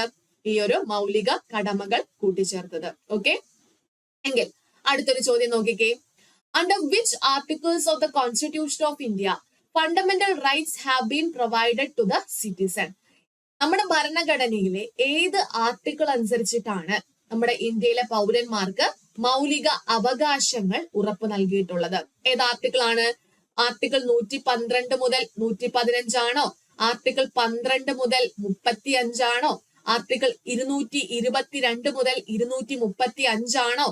അതോ ഇതൊന്നുമല്ലയോ? എന്താണ് ആൻസർ ആയിട്ട് വരുന്നത്? ഒന്ന് ആലോചിച്ച് നോക്കിക്കേ. ആർട്ടിക്കിൾ എവിടെ മുതൽ എവിടെ വരെയാണ് മൗലിക അവകാശങ്ങളെ പറ്റി പറയുന്നത്? മൗലിക അവകാശങ്ങൾ എന്ന് പറയുമ്പോൾ ഏത് ഭാഗത്താണ്? നമ്മൾ പഠിച്ചതാണ്, ഭാഗം 3 മൗലിക അവകാശങ്ങളെ പറ്റി പറയുന്നത് അല്ലേ? എവിടെ മുതൽ എവിടെ വരെയുള്ള ആർട്ടിക്കിളാണ്? 12 മുതൽ 35 വരെയുള്ള ആർട്ടിക്കിളിലായിട്ടാണ് എന്തിനെ പറ്റി പറയുന്നത്? നമ്മുടെ മൗലിക അവകാശങ്ങളെ പറ്റി പറയുന്നത് അല്ലേ? അപ്പൊ ആൻസർ എന്താ വരുന്നത്? ആൻസർ എന്ന് പറയുന്നത് ഓപ്ഷൻ ബി ആണ്. ഓക്കെ, ആർട്ടിക്കിൾ 12 മുതൽ 35 വരെയാണെന്ന് ഓർത്തു വെച്ചിരിക്കാം. അപ്പൊ നമുക്കറിയാം 6 തരത്തിലുള്ള മൗലിക അവകാശങ്ങളാണ് നമ്മുടെ ഭരണഘടന ഉറപ്പു നൽകിയിട്ടുള്ളത്. അതില് 14 മുതൽ 18 വരെ 14 മുതൽ 18 വരെ എന്താണ്? നമുക്ക് റൈറ്റ് ടു ഇക്വാലിറ്റി ആണ്, അതായത് സമത്വത്തിനുള്ള ആ ഒരു അവകാശം അല്ലെ? സമത്വത്തിനുള്ള അവകാശം ഉറപ്പു നൽകുന്ന ആർട്ടിക്കിൾ എവിടെ മുതൽ എവിടെ വരെയാണെന്ന് ചോദിച്ചാൽ 14 മുതൽ 18 വരെയാണ്. ഇനി സ്വാതന്ത്ര്യത്തിനുള്ള അവകാശം അത് 19 മുതൽ 22 വരെയുള്ള ആർട്ടിക്കിളിലാണ് എന്തിനെ പറ്റി പറയുന്നത്? റൈറ്റ് ടു ഫ്രീഡം അഥവാ സ്വാതന്ത്ര്യത്തിനുള്ള അവകാശത്തെ പറ്റി പറയുന്നത്. ഇനി 23 24 23 24 എന്താണ്? ചൂഷണത്തിനെതിരെയുള്ള അവകാശമാണ്. റൈറ്റ് അഗെയിൻസ്റ്റ് എക്സ്പ്ലോയിറ്റേഷൻ ആണ് 23 24 പറയുന്നത്. എന്നാൽ അടുത്തൊന്ന് ആലോചിച്ച് നോക്കിക്കേ. 25 മുതൽ 28 വരെ എന്താണ്? Right to freedom of religion ആണ്, അല്ലെങ്കിൽ റൈറ്റ് ടു റിലീജിയൻ ആണ് അല്ലെ? മതസ്വാതന്ത്ര്യത്തിനുള്ള അവകാശത്തെ പറ്റിയിട്ടാണ് എന്ത് പറയുന്നത്? 25 മുതൽ 28 വരെയുള്ള ആർട്ടിക്കിളിൽ പറയുന്നത്. 29 30 എന്ന് പറയുന്നത് സാംസ്കാരികവും വിദ്യാഭ്യാസപരവുമായിട്ടുള്ള കൾച്ചറൽ ആൻഡ് എഡ്യൂക്കേഷണൽ റൈറ്റ്സിനെ പറ്റിയിട്ടാണ് പറയുന്നത്. 32ാമത്തെ ആർട്ടിക്കിൾ എന്ന് പറയുന്നത് റൈറ്റ് ടു കോൺസ്റ്റിറ്റ്യൂഷണൽ റെമഡീസ് ആണ് അല്ലെ? നമ്മുടെ ഈ ഒരു മൗലികാവകാശങ്ങൾ ലംഘിക്കപ്പെടുകയാണെങ്കിൽ നമുക്കത് സുപ്രീം കോടതി വഴി എന്ത് ചെയ്യാം? അതിനെതിരായിട്ട് നമുക്ക് നിയമ നടപടികൾ സ്വീകരിക്കാനായിട്ട് സാധിക്കും. സുപ്രീം കോടതി നമ്മുടെ ആ ഒരു അവകാശം പുനഃസ്ഥാപിച്ചു തരുന്നതാണ്. അതിനെ പറ്റി പറയുന്ന ആർട്ടിക്കിൾ ആണ് ആർട്ടിക്കിൾ 32 എന്ന് പറയുന്നത്. ഓക്കെ, അപ്പൊ ആ ഒരു ഏരിയ നല്ലതുപോലെ പഠിച്ചു വെച്ചിരിക്കാം. ഇനി അടുത്ത ചോദ്യം നോക്കിക്കേ. The guardian of fundamental rights. Fundamental റൈറ്റ്സിന്റെ എന്താണ്? സംരക്ഷകൻ അല്ലെങ്കിൽ ഗാർഡിയൻ, മൗലികാവകാശങ്ങളുടെ സംരക്ഷകൻ, ഗാർഡിയൻ എന്നൊക്കെ അറിയപ്പെടുന്നത് ആരാണെന്ന് ചോദിച്ചാൽ അവിടെ നമ്മൾ ആൻസർ നോക്കിക്കേ. ഓപ്ഷൻസ് നോക്കി വേണം ആൻസർ പറയാൻ. Option A judiciary, option B executive, option C parliament, option D none of these ആണ് പറയുന്നത്. ഓക്കെ, അപ്പൊ മൗലികാവകാശങ്ങളുടെ സംരക്ഷകൻ എന്നറിയപ്പെടുന്നത് ആരെന്ന് ചോദിച്ചാൽ നമുക്ക് ഓപ്ഷൻസിൽ നിന്ന് തന്നെ നമുക്ക് ആൻസർ കിട്ടും. ആരാണ്? ആൻസർ വരുന്നത് ജുഡീഷ്യറി ആണ്. ഇനിയിപ്പം ജുഡീഷ്യറിക്ക് പകരം സുപ്രീം കോടതി, പ്രസിഡന്റ്, പാർലമെന്റ് അങ്ങനെയൊക്കെ ആയിരുന്നു ഓപ്ഷൻ എങ്കിൽ നമ്മൾ അവിടെ പറയേണ്ടത് സുപ്രീം കോടതിയുടെ പേരാണ് അല്ലെ? മൗലികാവകാശങ്ങളുടെ സംരക്ഷകൻ എന്ന് പറയുന്നത് ജുഡീഷ്യറി. ജുഡീഷ്യറിയിൽ വരുന്നതാണ് എന്ത്? സുപ്രീം കോടതി അല്ലെ? സുപ്രീം കോടതിയെ തന്നെയാണ് ജുഡീഷ്യറി എന്ന് പറയുന്നത്. ജുഡീഷ്യറിയിലെ ഏറ്റവും തലപ്പത്തുള്ള ആ ഒരു പദവിയാണ് സുപ്രീം കോടതി അല്ലെ? ഏറ്റവും പരമോന്നത കോടതിയാണ് ഏത്? സുപ്രീം കോടതി എന്ന് പറയുന്നത്. സോ മൗലികാവകാശങ്ങളുടെ സംരക്ഷകൻ എന്ന് ചോദിച്ചാൽ ഓപ്ഷൻസ് നോക്കി ആൻസർ പറയുക. ജുഡീഷ്യറി ആണ് ഓപ്ഷനിൽ ഉള്ളതെങ്കിൽ ജുഡീഷ്യറി പറയുക. സുപ്രീം കോടതിയാണ് ആൻസറിൽ ഉള്ളതെങ്കിൽ സുപ്രീം കോടതി പറയുക. ഓക്കെ, രണ്ടും കൂടെ ഒരുമിച്ച് ഓപ്ഷൻസിൽ വരത്തില്ല. വന്നാൽ തന്നെ അത് രണ്ടും ആൻസർ എന്നുള്ള ഓപ്ഷൻ കൂടി അവിടെ ഉണ്ടായിരിക്കും. ഓക്കെ, ഇനി മൗലികാവകാശങ്ങളുടെ കാര്യമാണല്ലോ. മൗലികാവകാശങ്ങൾ എന്ന ആശയം നമ്മൾ ഇന്ത്യ കടമെടുത്തത് എവിടെ നിന്നാണ്? ആദ്യം പഠിച്ചത് എവിടെ നിന്നാണ്? അമേരിക്കയിൽ നിന്നാണ് അല്ലെ? ഇനി ഈ മൗലികാവകാശങ്ങളെ സംരക്ഷിക്കുന്നതിനുള്ള ഉപകരണമായിട്ട് നമ്മൾ പറയുന്നത് എന്തിനെയാണ്? റിട്ടുകളെയാണ് അല്ലെ? റിട്സ് അല്ലെ? റിട്ടുകളെയാണ് നമ്മൾ മൗലികാവകാശങ്ങൾ സംരക്ഷിക്കുന്നതിന് വേണ്ടിയിട്ട് കോടതികൾ ഉപയോഗിക്കുന്ന ഉപകരണമാണ് നമ്മൾ റിട്ടുകൾ എന്ന് പറയുന്നത്. അതായത് ഈ മൗലികാവകാശ ലംഘനം ഉണ്ടായാൽ അത് പുനഃസ്ഥാപിക്കുന്നതിന് വേണ്ടിയിട്ട് കോടതികൾ എന്ത് പുറപ്പെടുവിക്കും? ഓരോരോ ഉത്തരവുകൾ പുറപ്പെടുവിക്കും, ഓർഡേഴ്സ് പുറപ്പെടുവിക്കും. പക്ഷെ നമ്മൾ ഈ മൗലിക അവകാശങ്ങളുടെ കേസ് ആവുമ്പോൾ നമ്മൾ അവിടെ ഉത്തരവ് എന്നുള്ള വാക്ക് യൂസ് ചെയ്യത്തില്ല. പകരം നമ്മൾ അവിടെ റിട്ടുകൾ എന്നായിരിക്കും പറയുന്നത്. ഓക്കെ, അപ്പൊ അടിയന്തരാവസ്ഥ കാലഘട്ടത്തിലാണെങ്കിൽ മൗലികാവകാശം റദ്ദ് ചെയ്യാൻ അധികാരമുള്ളത് ആർക്കാണ്? അത് രാഷ്ട്രപതിക്കാണെന്ന് നമുക്കറിയാലോ. സോ ആ ഫണ്ടമെന്റൽ റൈറ്റ്സുമായി ബന്ധപ്പെട്ട അത്രയും കാര്യങ്ങൾ പഠിച്ചു വെച്ചിരിക്കുക. ഓക്കെ, ദെൻ അടുത്ത ക്വസ്റ്റ്യൻ എന്താണ്? Which one of the following writs can be issued by a high court to secure the liberty of an individual? ഒരു വ്യക്തിയുടെ സ്വാതന്ത്ര്യത്തെ തിരിച്ചു പിടിക്കുന്നതിന് വേണ്ടിയിട്ട്, ആ ഒരു സ്വാതന്ത്ര്യം ഉറപ്പ് നൽകുന്നതിന് വേണ്ടിയിട്ട് ഒരു ഹൈക്കോടതി പുറപ്പെടുവിക്കുന്ന റിട്ട് ഏതെന്നാണ് നമ്മളോട് ചോദിച്ചിട്ടുള്ളത്. ഓപ്ഷൻസ് നോക്കിക്കേ. Mandamus, കോവാറന്റോ, habeas corpus, prohibition. ഇതിൽ ഏതാണ് ഒരു വ്യക്തി സ്വാതന്ത്ര്യം അത് സംരക്ഷിക്കുന്നതിന് വേണ്ടിയിട്ട്, ഒരു വ്യക്തിയുടെ സ്വാതന്ത്ര്യം സംരക്ഷിക്കുന്നതിന് വേണ്ടിയിട്ട് കോടതി പുറപ്പെടുവിക്കുന്ന റിട്ട് എന്ന് ചോദിച്ചാൽ അവിടെ നമ്മൾ ഉത്തരം പറയേണ്ടത് എന്താണ്? ആൻസർ വരുന്നത് അത് ഹേബിയസ് കോർപ്പസ് ആണ്. ഓക്കെ, അപ്പൊ റിട്ടുകളെ കുറിച്ചൊക്കെ നമ്മൾ സെപ്പറേറ്റ് ക്ലാസ് എടുത്തിട്ടുണ്ടായിരുന്നു. അപ്പൊ റിട്ടുകൾ വളരെ ഇമ്പോർട്ടന്റ് ആണ്. റിട്ടുകളിൽ നിന്ന് സിമ്പിൾ കാര്യമാണ്, അതൊന്ന് ശ്രദ്ധിച്ച് പഠിച്ചാൽ മാത്രം മതി. നമുക്ക് ജസ്റ്റ് ഒന്ന് പെട്ടെന്ന് റിവൈസ് ചെയ്യാം. ഓക്കെ, ആദ്യം തന്നെ നമ്മൾ നോക്കേണ്ടത് ഹേബിയസ് കോർപ്പസിനെ പറ്റിയിട്ടാണ്. എന്താണ് ഹേബിയസ് കോർപ്പസ്? ആ ഒരു വാക്കിന് അർത്ഥം നമുക്കറിയാം. ഈ റിട്ടുകളുടെ വാക്കുകളെല്ലാം തന്നെ കടമെടുത്തിട്ടുള്ളത്, അല്ലെങ്കിൽ അതെല്ലാം ലാറ്റിൻ പദങ്ങളാണ്. കടമെടുത്തതല്ല, അതെല്ലാം ഹേബിയസ് കോർപ്പസ്, സെർഷ്യൂററി, കോവാറന്റോ, മാൻഡമസ്, ഇതെല്ലാം എന്താണ്? ലാറ്റിൻ വേർഡ്സ് ആണ് അല്ലെ. അപ്പൊ ഈ ഹേബിയസ് കോർപ്പസ് എന്ന വാക്കിനർത്ഥം എന്താണ്? വ്യക്തി സ്വാതന്ത്ര്യത്തിന്റെ സംരക്ഷകൻ എന്നാണ്. ഓക്കെ, വ്യക്തി സ്വാതന്ത്ര്യത്തിന്റെ സംരക്ഷകൻ എന്നറിയപ്പെടുന്ന റിട്ടാണ് ഏത്? Habeas corpus. ഈ ഒരു ഹേബിയസ് കോർപ്പസ് എന്ന വാക്കിനർത്ഥം എന്താന്ന് ചോദിച്ചാൽ എന്താണ്? ശരീരം ഹാജരാക്കുക. ഒരാളെ എന്താ ചെയ്യുക? കോടതിക്ക് മുമ്പാകെ കൊണ്ടുവന്ന് ഹാജരാക്കുക, അല്ലെങ്കിൽ നിങ്ങൾക്ക് ശരീരം ഏറ്റെടുക്കാം. ആ ഒരു രീതിയിലാണ് നമ്മൾ ഹേബിയസ് കോർപ്പസ് എന്നുള്ള ലാറ്റിൻ വേർഡ് യൂസ് ചെയ്യുന്നത്. അപ്പൊ ഏത് സിറ്റുവേഷനിലാണ് കോടതി ഇത്തരത്തിലുള്ള ഒരു റിട്ട് പുറപ്പെടുവിക്കുന്നതെന്ന് ചോദിച്ചാൽ, ഇപ്പൊ ഒരാളെ നിയമവിരുദ്ധമായി എന്ത് ചെയ്തിരിക്കുന്നു? തടവിൽ വെച്ചിരിക്കുന്നു. ഒരാളെ തടഞ്ഞു വെച്ചിരിക്കുകയാണ്, തടവിൽ പാർപ്പിച്ചിരിക്കുകയാണ്. അങ്ങനത്തെ സാഹചര്യത്തിൽ ആ വ്യക്തിയുടെ ആരെങ്കിലും കൊണ്ടുവന്ന് കോടതിയിൽ ഇങ്ങനെ തന്നെ തടഞ്ഞു വെച്ചിരിക്കുകയാണെന്ന് പറഞ്ഞ്, അല്ലെങ്കിൽ ഇന്ന ആളെ തടഞ്ഞു വെച്ചിരിക്കുകയാണെന്ന് പറഞ്ഞൊരു കേസ് കൊടുക്കുന്നു. ആ സമയത്ത് എന്ത് ചെയ്യാം? ഈ ഒരു കോടതിക്ക് ആ വ്യക്തിയെ ആ കോടതിക്ക് മുമ്പിൽ ഹാജരാക്കുന്നതിന് വേണ്ടിയിട്ട് ഈ ഒരു ഉത്തരവ് പുറപ്പെടുവിക്കാനായിട്ട് സാധിക്കും. അതായത് നിയമവിരുദ്ധമായിട്ട് തടവിൽ വെച്ചിട്ടുള്ള ആരെയും സ്വതന്ത്രനാക്കി കോടതിക്ക് മുമ്പാകെ ഹാജരാക്കുക എന്നുള്ള ആ ഒരു ഉത്തരവിനെയാണ് നമ്മൾ എന്തെന്ന് വിളിക്കുന്നത്? നമ്മുടെ ഹേബിയസ് കോർപ്പസ് ആയിട്ട് പറയുന്നത്. ഓക്കെ, ഇനി മാൻഡമസ് ഉണ്ട്. മാൻഡമസ് എന്ന് പറഞ്ഞാൽ എന്താണ്? നാം കൽപ്പിക്കുന്നു അല്ലെങ്കിൽ ഞങ്ങൾ ആജ്ഞാപിക്കുന്നു. എന്താണ്? നാം കൽപ്പിക്കുന്നു അല്ലെങ്കിൽ ഞങ്ങൾ ആജ്ഞാപിക്കുന്നു എന്നുള്ള രീതിയിലാണ് മാൻഡമസ് എന്നുള്ള റിട്ട് യൂസ് ചെയ്യുന്നത്. അതായത് ഇപ്പൊ ഒരു ഔദ്യോഗിക പദവിയിൽ ഇരിക്കുന്ന ഒരു വ്യക്തി, ആ വ്യക്തി ചെയ്യേണ്ടുന്ന കർത്തവ്യം എന്ത് ചെയ്യുന്നു? ആ വ്യക്തി ചെയ്യുന്നില്ല, അല്ലെങ്കിൽ ആ വ്യക്തി ചെയ്യുന്ന ആ ഒരു കർത്തവ്യത്തിലൂടെ മറ്റൊരു വ്യക്തിയുടെ മൗലികാവകാശ ലംഘനം അവിടെ ഉണ്ടാവുകയാണ്. അങ്ങനെ വരുന്ന സാഹചര്യത്തിൽ എന്ത് ചെയ്യുന്നു? നിങ്ങൾക്ക് പറഞ്ഞിട്ടുള്ള ജോലി നിങ്ങൾ ചെയ്യുക എന്ന് പറഞ്ഞുകൊണ്ട് കോടതി എന്ത് ചെയ്യും? ഒരു ഉത്തരവ് പുറപ്പെടുവിക്കും. അതിനെയാണ് എന്ത് ചെയ്യുന്നത്? ഈ മാൻഡമസ് ആയിട്ട് പറയുന്നത്. ഓക്കെ, എന്താണ്? ഞങ്ങൾ കൽപ്പിക്കുന്നു, നാം കൽപ്പിക്കുന്നു, അല്ലെങ്കിൽ ഞങ്ങൾ ആജ്ഞാപിക്കുന്നു എന്നുള്ള രീതിയിൽ നിങ്ങൾക്കുള്ള ജോലി നിങ്ങൾ ചെയ്യുക. അല്ലാതെയുള്ള കാര്യം ഒന്നെങ്കിൽ ചെയ്യാതിരിക്കുമ്പോൾ ഇത് പുറപ്പെടുവിക്കാം, അല്ലെങ്കിൽ ആ ചെയ്യുന്നത് വഴി മറ്റൊരാളുടെ മൗലികാവകാശ ലംഘനമാണെങ്കിൽ ആ സമയത്തും എന്ത് ചെയ്യാറുണ്ട്? ഈ മാൻഡമസ് എന്നുള്ള റിട്ട് കോടതി പുറപ്പെടുവിക്കാറുണ്ട്. ഇനി പ്രൊഹിബിഷൻ ഉണ്ട്. പ്രൊഹിബിഷൻ എന്ന് പറഞ്ഞാൽ എന്താണ്? തടയുക. നമുക്ക് അത് സാധാരണ ഇംഗ്ലീഷ് വേർഡാണ്. തടയുക എന്നുള്ള രീതിയിലാണ് യൂസ് ചെയ്യുന്നത് അല്ലെ. അതായത് ഒരു കീഴ്ക്കോടതി അതിന്റെ അധികാര പരിധി ലംഘിക്കുന്നു. ആ ഒരു കോടതിക്ക്, ഒരു കീഴ്ക്കോടതിക്ക് ആ ഒരു എന്താണ് ആ ഒരു ഏരിയയിലുള്ള കാര്യങ്ങൾ മാത്രമേ അവർക്ക് നോക്കാനായിട്ട് കഴിയുള്ളൂ. പക്ഷെ അത് അറിയാതെ ആ ഒരു അധികാര പരിധി ലംഘിക്കുകയാണെങ്കിൽ ആ കേസ് പരിഗണിക്കേണ്ട. ഓക്കെ, ആ കേസ് പരിഗണിക്കുന്നതിൽ നിന്നും എന്ത് ചെയ്യുന്നു? ആ ഒരു കോടതിയെ, ആ ഒരു കീഴ്ക്കോടതിയെ തടയുന്നതിന് വേണ്ടിയിട്ട് സുപ്രീം കോടതിയോ ഹൈക്കോടതിയോ പുറപ്പെടുവിക്കുന്ന റിട്ടിനെയാണ് പ്രൊഹിബിഷൻ എന്ന് പറയുന്നത്. മനസ്സിലായോ? പ്രൊഹിബിഷൻ എന്ന വാക്കിന് അർത്ഥം എന്താണ്? തടയുക. ഇതൊരു ജുഡീഷ്യറിയിൽ തന്നെ യൂസ് ചെയ്യുന്ന ഒരു റിട്ടാണെന്ന് ഓർത്തു വെച്ചിരിക്കുക. അതായത് ഒരു കീഴ്ക്കോടതി അതിന്റെ അധികാര പരിധി ലംഘിക്കുകയാണെങ്കിൽ ആ കേസ് പരിഗണിക്കണ്ട എന്ന അർത്ഥത്തിൽ എന്ത് ചെയ്യുന്നു? സുപ്രീം കോടതിയോ ഹൈക്കോടതിയോ പുറപ്പെടുവിക്കുന്ന ആ ഒരു റിട്ടിനെയാണ് നമ്മൾ പ്രൊഹിബിഷൻ എന്ന് പറയുന്നത്. മനസ്സിലായോ? ഓക്കെ, ഇനി മറ്റൊരു റിട്ടാണ് സെർഷ്യോററി.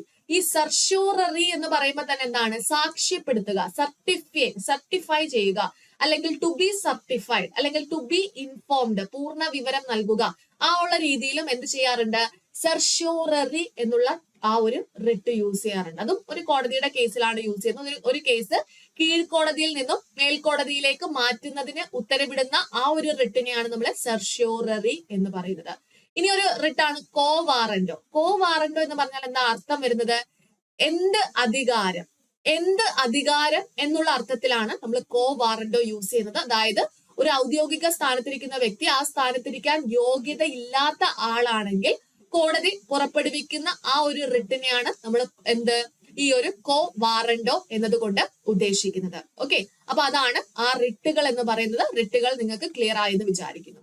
ഇനി അടുത്ത നോക്കിക്കേ, right to property is a dash. Right to property എന്നത് എന്ത് തരത്തിലുള്ള റിട്ടാണെന്നാണ് ചോദിച്ചിട്ടുള്ളത്.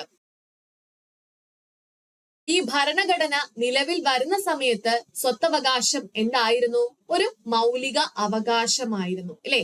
ആർട്ടിക്കിൾ 31 സ്വത്തവകാശത്തെ പറ്റി പ്രതിപാദിച്ചിരുന്നത്. എന്നാൽ 42 44 ഭേദഗതിയിലൂടെയാണോ അത് മാറ്റിയത്? അത് 44 ഭേദഗതിയിലൂടെയാണ്, മാറിപ്പോകരുത്. 1978 44 ഭരണഘടനാ ഭേദഗതിയിലൂടെയാണ് ഇതിനെ നേരെ 3ാമത്തെ ഭാഗത്തിൽ നിന്നും എടുത്ത് ഏത് ഭാഗത്തിലോട്ട് മാറ്റുന്നു? 12ാമത്തെ ഭാഗത്തിലേക്ക് മാറ്റുന്നു. 3ാമത്തെ ഭാഗത്തായിരുന്നു, അതിനെ നേരെ 12ാമത്തെ ഭാഗത്തിലാക്കുന്നു.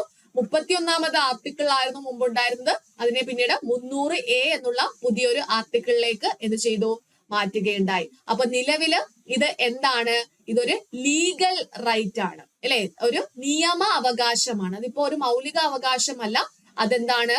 ഒരു നിയമ അവകാശമാണെന്ന് ഓർത്തു വെച്ചിരിക്കുക. ഓക്കെ, എങ്കിൽ അടുത്തൊരു ചോദ്യം നോക്കിക്കേ. Which one of the following rights is available to all persons under the Indian constitution? നമ്മുടെ കോൺസ്റ്റിറ്റ്യൂഷൻ പ്രകാരം ഒരു വ്യക്തിക്ക് ലഭിച്ചിട്ടുള്ള അവകാശങ്ങൾ ഏതൊക്കെയെന്നാണ് ചോദിച്ചിട്ടുള്ളത്. Okay, which one of the following right, ഇതിൽ ഏതാണ് അവൈലബിൾ ആയിട്ടുള്ളത് എന്നാണ് ചോദിച്ചിട്ടുള്ളത്. ഓപ്ഷൻസ് നോക്കിക്കേ. Right to equal protection of law, എന്താണ്? എല്ലാ വ്യക്തികൾക്കും തുല്യ നിയമ സംരക്ഷണം. 2, റൈറ്റ് അഗെയിൻസ്റ്റ് ഡിസ്ക്രിമിനേഷൻ, വിവേചനത്തിൽ നിന്നുള്ള സംരക്ഷണം. 3, റൈറ്റ് ടു ലിബർട്ടി, സ്വാതന്ത്ര്യത്തിനുള്ള സംരക്ഷണം. കൾച്ചറൽ ആൻഡ് എഡ്യൂക്കേഷണൽ ലൈഫ്, സാംസ്കാരികവും വിദ്യാഭ്യാസപരവുമായിട്ടുള്ള അവകാശം. ഇതിൽ ഏതാണ് എന്ത് നമ്മുടെ ഭരണഘടന പൗരന്മാർക്ക് ഉറപ്പ് നൽകുന്ന അവകാശങ്ങൾ എന്ന് ചോദിച്ചാൽ നമ്മൾ ആൻസർ പറയാം, ഇതെല്ലാം ആ ഒരു പൗരന്മാർക്ക് ഉറപ്പ് നൽകുന്ന അവകാശങ്ങളാണ് അല്ലെ. എങ്കിൽ അടുത്ത ചോദ്യത്തിലേക്ക് പോകാം. ചോദ്യം ഇതാണ്: In which of the following cases the Supreme Court limited the power of a parliament to amend the constitution for the first time? എന്താണ്? ഏത് കേസിലാണ് സുപ്രീം കോടതി പാർലമെന്റിന് ആ ഒരു അമെന്റ് കോൺസ്റ്റിറ്റ്യൂഷൻ ഭേദഗതി വരുത്തുന്നതിന് വേണ്ടിയിട്ടുള്ള പാർലമെന്റിന്റെ ആ ഒരു അധികാരത്തെ ലിമിറ്റ് ചെയ്തത് എന്നാണ് ചോദിച്ചിട്ടുള്ളത്. ഓക്കെ, ഏത് കേസിലാണ്? നമുക്ക് ഈ ഒരു ആർട്ടിക്കിളുമായിട്ട് ബന്ധപ്പെട്ട കേസുകൾ കൂടുതലായിട്ട് ചോദിച്ച് കാണുന്നുണ്ട്. അപ്പൊ അത് ഓർത്ത് വെച്ചിരിക്കുക. ഓപ്ഷൻസ് ഒന്ന് നോക്കാം. Option A K Gopalan versus the state of Madras. Option B Golaknath versus the state of Punjab. Keshavananda Bharati case versus state of Kerala. Minerva mills versus union of India. ഇവിടെ നമ്മൾ ശ്രദ്ധിച്ചിരിക്കേണ്ടത് സുപ്രീം കോടതി പല രീതിയിലും ഓരോ കാര്യങ്ങൾ പറയുകയുണ്ടായി. ഓക്കെ, ഇവിടെ ചോദിച്ചിട്ടുള്ളത് എന്താണ്? In which of the following cases the supreme court limited the power of parliament, പാർലമെന്റിന്റെ അധികാരത്തിനെ പരിമിതപ്പെടുത്തിയത്. ഓക്കെ, പാർലമെന്റിന്റെ അധികാരത്തിനെ പരിമിതപ്പെടുത്തിയത് ഏത് കേസിലാണെന്ന് ചോദിച്ചാൽ അവിടെ നമ്മൾ ആൻസർ പറയേണ്ടത് കേശവാനന്ദ ഭാരതി കേസ് അല്ല, അത് ഗോലക്നാഥ് കേസ് ആണ്. Okay, Golaknath versus the state of Punjab കേസിലാണ് എന്ത് ചെയ്തത്? പാർലമെന്റിന്റെ ആ ഒരു അധികാരത്തെ, അതായത് ഈ ഒരു ഗോലക്നാഥ് കേസിലാണ് ഭരണഘടനയിലെ മൗലിക അവകാശങ്ങൾ മാറ്റാൻ സാധിക്കത്തില്ല, ആയതിനാൽ അത് ഭരണഘടനാ ഭേദഗതി ചെയ്യാൻ പറ്റത്തില്ല എന്നുള്ള ഒരു വിധി പറഞ്ഞ കേസായിരുന്നു ഗോലക്നാഥ് കേസ്. പിന്നീട് 1973 കേശവാനന്ദ ഭാരതി കേസിലാണ് ഈ അടിസ്ഥാന ഘടനയെ ബാധിക്കുന്ന തരത്തിൽ എന്ത് ചെയ്യാം? ഭേദഗതി ചെയ്യാൻ, അതായത് അടിസ്ഥാന ഘടനയെ ബാധിക്കുന്ന തരത്തിൽ ഭേദഗതി ചെയ്യാൻ പാടില്ല എന്ന് പറഞ്ഞത്. അതായത് അവിടെ ഒരു പവർ കൊടുത്തു, എന്നാൽ അടിസ്ഥാന ഘടന എന്ത് ചെയ്യാൻ പാടില്ല? അത് ഭേദിക്കാൻ പാടില്ല. ഓക്കെ, അപ്പൊ നമുക്കറിയാം ഭരണഘടനാ ഭേദഗതി, ഈ ഒരു ഭേദഗതി ചെയ്യാനുള്ള അധികാരം ആർക്കാണുള്ളത്? പാർലമെന്റിനാണ് അല്ലെ. ഭരണഘടന ഭേദഗതി ചെയ്യാനുള്ള അധികാരം ആർക്കാണുള്ളത്? പാർലമെന്റിനാണ്. ഈ ഭരണഘടനാ ഭേദഗതിയെ പറ്റി പരാമർശിക്കുന്ന ഭരണഘടനയുടെ ഭാഗം ഏതെന്ന് ചോദിച്ചാൽ നമ്മൾ പറയും 20ാമത്തെ ഭാഗമാണ്, പാർട്ട് 20 ആണ് അല്ലെ. പാർട്ട് 20 ആണ്. ഇനി ആർട്ടിക്കിൾ ഏതാണ്? ഭരണഘടനാ ഭേദഗതിയെ പറ്റി പറയുന്ന ആർട്ടിക്കിൾ ഏതെന്ന് ചോദിച്ചാൽ നമ്മൾ ആൻസർ പറയുന്നത് ഏതാണ്? 368ാമത്തെ ആർട്ടിക്കിൾ ആണ് അല്ലെ. 368ാമത്തെ ആർട്ടിക്കിളിലാണ് ഭരണഘടനാ ഭേദഗതിയെ പറ്റി പറയുന്നത്. ഓക്കെ, അപ്പൊ ആ കാര്യം ഒന്ന് ഓർത്തു വെച്ചോളൂ. അപ്പൊ ഗോലക്നാഥ് കേസിലാണ് ഇത് ചെയ്തത്, പാർലമെന്റിന്റെ ആ ഒരു പവറിനെ ലിമിറ്റ് ചെയ്തത്. എന്നാൽ പാർലമെന്റിന് അധികാരം കൊടുത്തത് ഭേദഗതി ചെയ്യാം എന്ന് പറഞ്ഞത് കേശവാനന്ദ ഭാരതി കേസിലാണെന്ന് ഓർത്തിരിക്കുക. അടുത്ത ചോദ്യം നോക്കിക്കേ. As per Article 368 of the Indian Constitution.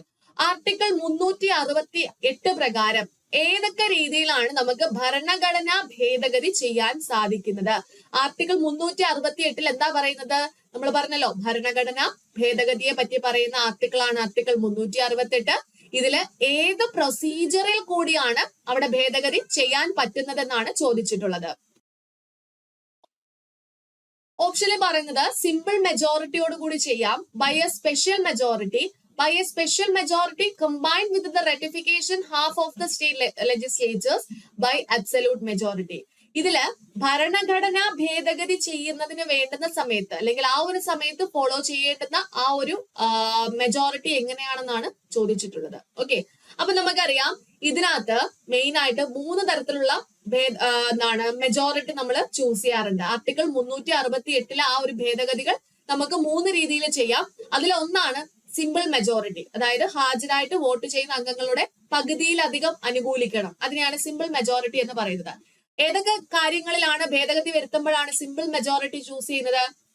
ഇപ്പൊ പുതിയ സംസ്ഥാനങ്ങൾ രൂപീകരിക്കുന്നു, അല്ലെങ്കിൽ സംസ്ഥാന നിയമനിർമ്മാണ സഭകൾ ഓരോ സ്ഥലങ്ങളിലും രൂപീകരിക്കുന്നു, പാർലമെന്റിന്റെ നടപടിക്രമങ്ങളുമായി ബന്ധപ്പെട്ട് എന്തെങ്കിലും ഭേദഗതി വരുത്തുന്ന സമയത്തോ, പൗരത്വം സിറ്റിസൺഷിപ്പ് ഏറ്റെടുക്കുന്നതുമായി ബന്ധപ്പെട്ടോ അല്ലെങ്കിൽ സിറ്റിസൺഷിപ്പ് അവസാനിപ്പിക്കുന്നതുമായി ബന്ധപ്പെട്ട് എന്തെങ്കിലും ഭേദഗതി ചെയ്യണമെങ്കിലോ, കേന്ദ്രഭരണ പ്രദേശവുമായി ബന്ധപ്പെട്ട എന്തെങ്കിലും വിഷയങ്ങളിൽ ഭേദഗതി ചെയ്യണമെങ്കിലോ അവിടെ നമ്മൾ ചൂസ് ചെയ്യുന്ന, അവിടെ പാർലമെന്റ് ചൂസ് ചെയ്യുന്ന മെജോറിറ്റി എന്ന് പറയുന്നത് സിമ്പിൾ മെജോറിറ്റി ആയിരിക്കും, അല്ലെ? ഇനി സ്പെഷ്യൽ മെജോറിറ്റി ഉണ്ട്. സ്പെഷ്യൽ മെജോറിറ്റി എന്ന് പറയുന്നത് എന്താണ്? സഭയുടെ മൊത്തം അംഗങ്ങളുടെ 2/3 2/3 ആണ്. ഓക്കെ, 2/3 ഭൂരിപക്ഷത്തോടൊപ്പം തന്നെ എന്ത് ചെയ്യണം? 50-ലധികം പേര് അതിനെ പിന്താങ്ങുകയും വേണം. ആ ഒരു കേസിലാണ് അതിനെയാണ് സ്പെഷ്യൽ മെജോറിറ്റി എന്ന് പറയുന്നത്. Special majority. ഈ സ്പെഷ്യൽ മെജോറിറ്റി നമ്മൾ യൂസ് ചെയ്യുന്നത് 2 കാര്യങ്ങളെ ഭേദഗതി ചെയ്യുമ്പോഴാണ്. ഭരണഘടനയിലെ 2 പ്രധാനപ്പെട്ട കാര്യങ്ങൾ ഭേദഗതി ചെയ്യുമ്പോഴാണ് ഈ സ്പെഷ്യൽ മെജോറിറ്റി ചൂസ് ചെയ്യുന്നത്. ഏതൊക്കെയാണ്? ഒന്ന് മൗലികാവകാശങ്ങളാണ്. മൗലികാവകാശങ്ങളിൽ എന്തെങ്കിലും ഭേദഗതി വരുത്തണമെങ്കിൽ അവിടെ പാർലമെന്റിന്റെ സ്പെഷ്യൽ മെജോറിറ്റി ഉണ്ടാകണം. അതുപോലെ തന്നെയാണ് നിർദ്ദേശക തത്വങ്ങൾ. നിർദ്ദേശക തത്വങ്ങളുമായി ബന്ധപ്പെട്ട എന്തെങ്കിലും ഭേദഗതി വരുത്തണമെങ്കിൽ അവിടെയും സ്പെഷ്യൽ മെജോറിറ്റി ഉണ്ടായിരിക്കണം. പിന്നെ മൂന്നാമത് തരത്തിലുള്ള ഒരു ഭേദഗതി എന്ന് പറയുന്നത് പാർലമെന്റിന്റെ സ്പെഷ്യൽ മെജോറിറ്റി. നമ്മൾ തൊട്ട് മുമ്പ് പറഞ്ഞ ആ സ്പെഷ്യൽ മെജോറിറ്റിയോട് കൂടി തന്നെ എന്ത് വേണം? പകുതി സംസ്ഥാനങ്ങളുടെ അംഗീകാരം. ഓക്കെ, സ്പെഷ്യൽ മെജോറിറ്റി ആദ്യമേ simple majority, 2 special majority, 3 special മെജോറിറ്റിയോടൊപ്പം എന്ത് ചെയ്യുക? പകുതി സംസ്ഥാനങ്ങളുടെ അംഗീകാരം കൂടി വരുന്നു. അത് ഏതൊക്കെ കേസിലാണ് അങ്ങനത്തെ ഒരു മെജോറിറ്റി എടുക്കുന്നതെന്ന് ചോദിച്ചാൽ, രാഷ്ട്രപതി തിരഞ്ഞെടുപ്പുമായി ബന്ധപ്പെട്ട് എന്തെങ്കിലും മാറ്റങ്ങൾ ഭരണഘടനയിൽ കൊണ്ടുവരുന്ന സമയത്ത് അവിടെ ഇത്തരത്തിലുള്ള ഒരു ഭേദഗതി ആയിരിക്കും, അല്ലെങ്കിൽ ആ ഒരു ഭേദഗതിയിലായിരിക്കും ചെയ്യുന്നത്. 2, കേന്ദ്രത്തിന്റെയും സംസ്ഥാനങ്ങളുടെയും എക്സിക്യൂട്ടീവ് അധികാര പരിധിയുമായി ബന്ധപ്പെട്ട വിഷയങ്ങളിൽ എന്തെങ്കിലും മാറ്റങ്ങൾ കൊണ്ടുവരുന്ന സമയത്ത് ഈ ഒരു രീതിയിലായിരിക്കും അവിടെ ഭേദഗതി വരുത്തുന്നത്. അതുപോലെ തന്നെ സുപ്രീം കോടതി, ഹൈക്കോടതിയൊക്കെയായിട്ട് ബന്ധപ്പെട്ട കാര്യങ്ങളിലും വിഷയങ്ങളിലും ഒക്കെ ഈ ഒരു രീതിയിലായിരിക്കും അവിടെ ഭേദഗതി ചെയ്യുന്നത്. ഓക്കെ, അപ്പോ ഇവിടെ നമുക്ക് ആൻസർ പറയാൻ പറ്റുന്ന എന്താണ്? ഏത് രീതിയിലാണ് ഇവിടെ ആ ഒരു ഭരണഘടന 368ാമത്തെ ഭരണഘടനാ ഭേദഗതി അത് വരുന്നത് എങ്ങനെയാണെന്ന് ചോദിച്ചാൽ ആൻസർ നമ്മൾ പറയും 2 and 3 ആണ്.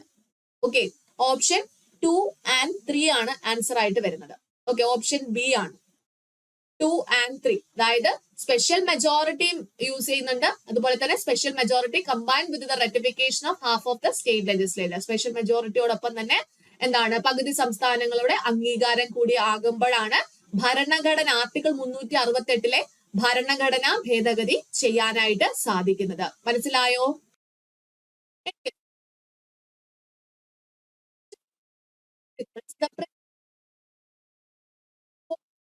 Fundamental rights except article 20 and 21. എന്താ പറയുന്നത്?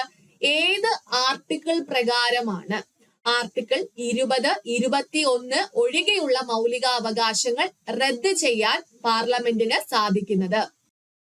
അപ്പൊ നമുക്കറിയാം ആർട്ടിക്കിൾ 20ഉം 21ഉം എന്ത് ചെയ്യാൻ പറ്റത്തില്ല? റദ്ദ് ചെയ്യാൻ പറ്റത്തില്ല.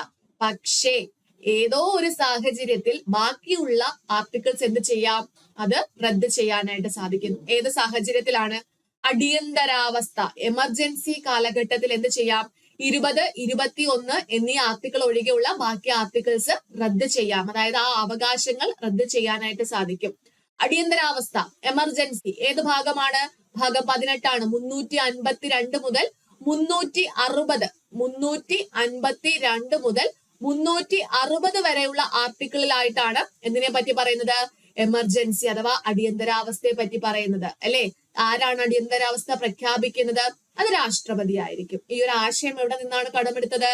1935 ഗവൺമെന്റ് ഓഫ് ഇന്ത്യ ആക്ടിൽ നിന്നാണ് നമ്മൾ ഈ ഒരു എമർജൻസി എന്നുള്ള ആശയം കടമെടുത്തിട്ടുള്ളത്.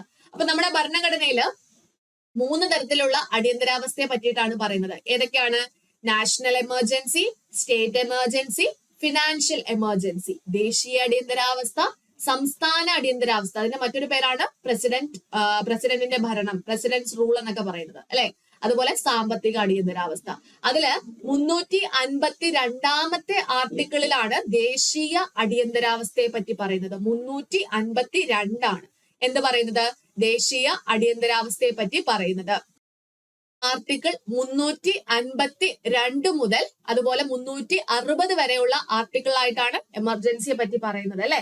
അതില് 352 എന്ത് പറയുന്നു? ദേശീയ അടിയന്തരാവസ്ഥ. ദേശീയ അടിയന്തരാവസ്ഥ എന്ന് പറയുമ്പോൾ യുദ്ധം, സായുധ വിപ്ലവം, രാജ്യത്തിന് പുറത്തു നിന്നുള്ള എന്തെങ്കിലും കടന്നുകയറ്റമൊക്കെ ഉണ്ടാകുന്ന സാഹചര്യത്തിൽ പ്രഖ്യാപിക്കുന്ന അടിയന്തരാവസ്ഥയാണ് ദേശീയ അടിയന്തരാവസ്ഥ എന്ന് പറയുന്നത്.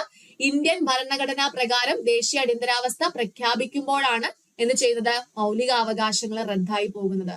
അങ്ങനെ ഒരു കോൺസെപ്റ്റ്, അതായത് ദേശീയ അടിയന്തരാവസ്ഥ പ്രഖ്യാപിക്കുന്ന സമയത്ത് മൗലികാവകാശങ്ങൾ റദ്ദ് ചെയ്യാവുന്നതാണ് എന്നുള്ള ആ ഒരു ആശയം നമ്മൾ ജർമ്മനിയിൽ നിന്നാണ് കടമെടുത്തിട്ടുള്ളത് അല്ലെ. അപ്പൊ മൗലികാവകാശങ്ങൾ റദ്ദ് ചെയ്യപ്പെടുന്നതിനെ പറ്റി പറയുന്ന ആർട്ടിക്കിൾ ഏതെന്ന് ചോദിച്ചാൽ അത് 358 359 അപ്പൊ രണ്ടും ഇതിനകത്ത് ഓപ്ഷനിൽ തന്നിട്ടുണ്ട്. അതായത് ഈ ഒരു ദേശീയ അടിയന്തരാവസ്ഥ സാഹചര്യത്തിൽ മൗലികാവകാശങ്ങൾ റദ്ദാക്കപ്പെടും എന്ന് പറയുന്ന ആർട്ടിക്കിൾ ഏതൊക്കെയെന്ന് ചോദിച്ചാൽ നമ്മൾ പറയും 358 359 ഓക്കെ. മൗലികാവകാശങ്ങൾ റദ്ദാക്കപ്പെടും കോമൺ ആയിട്ട് നമ്മൾ പറയുകയാണ്.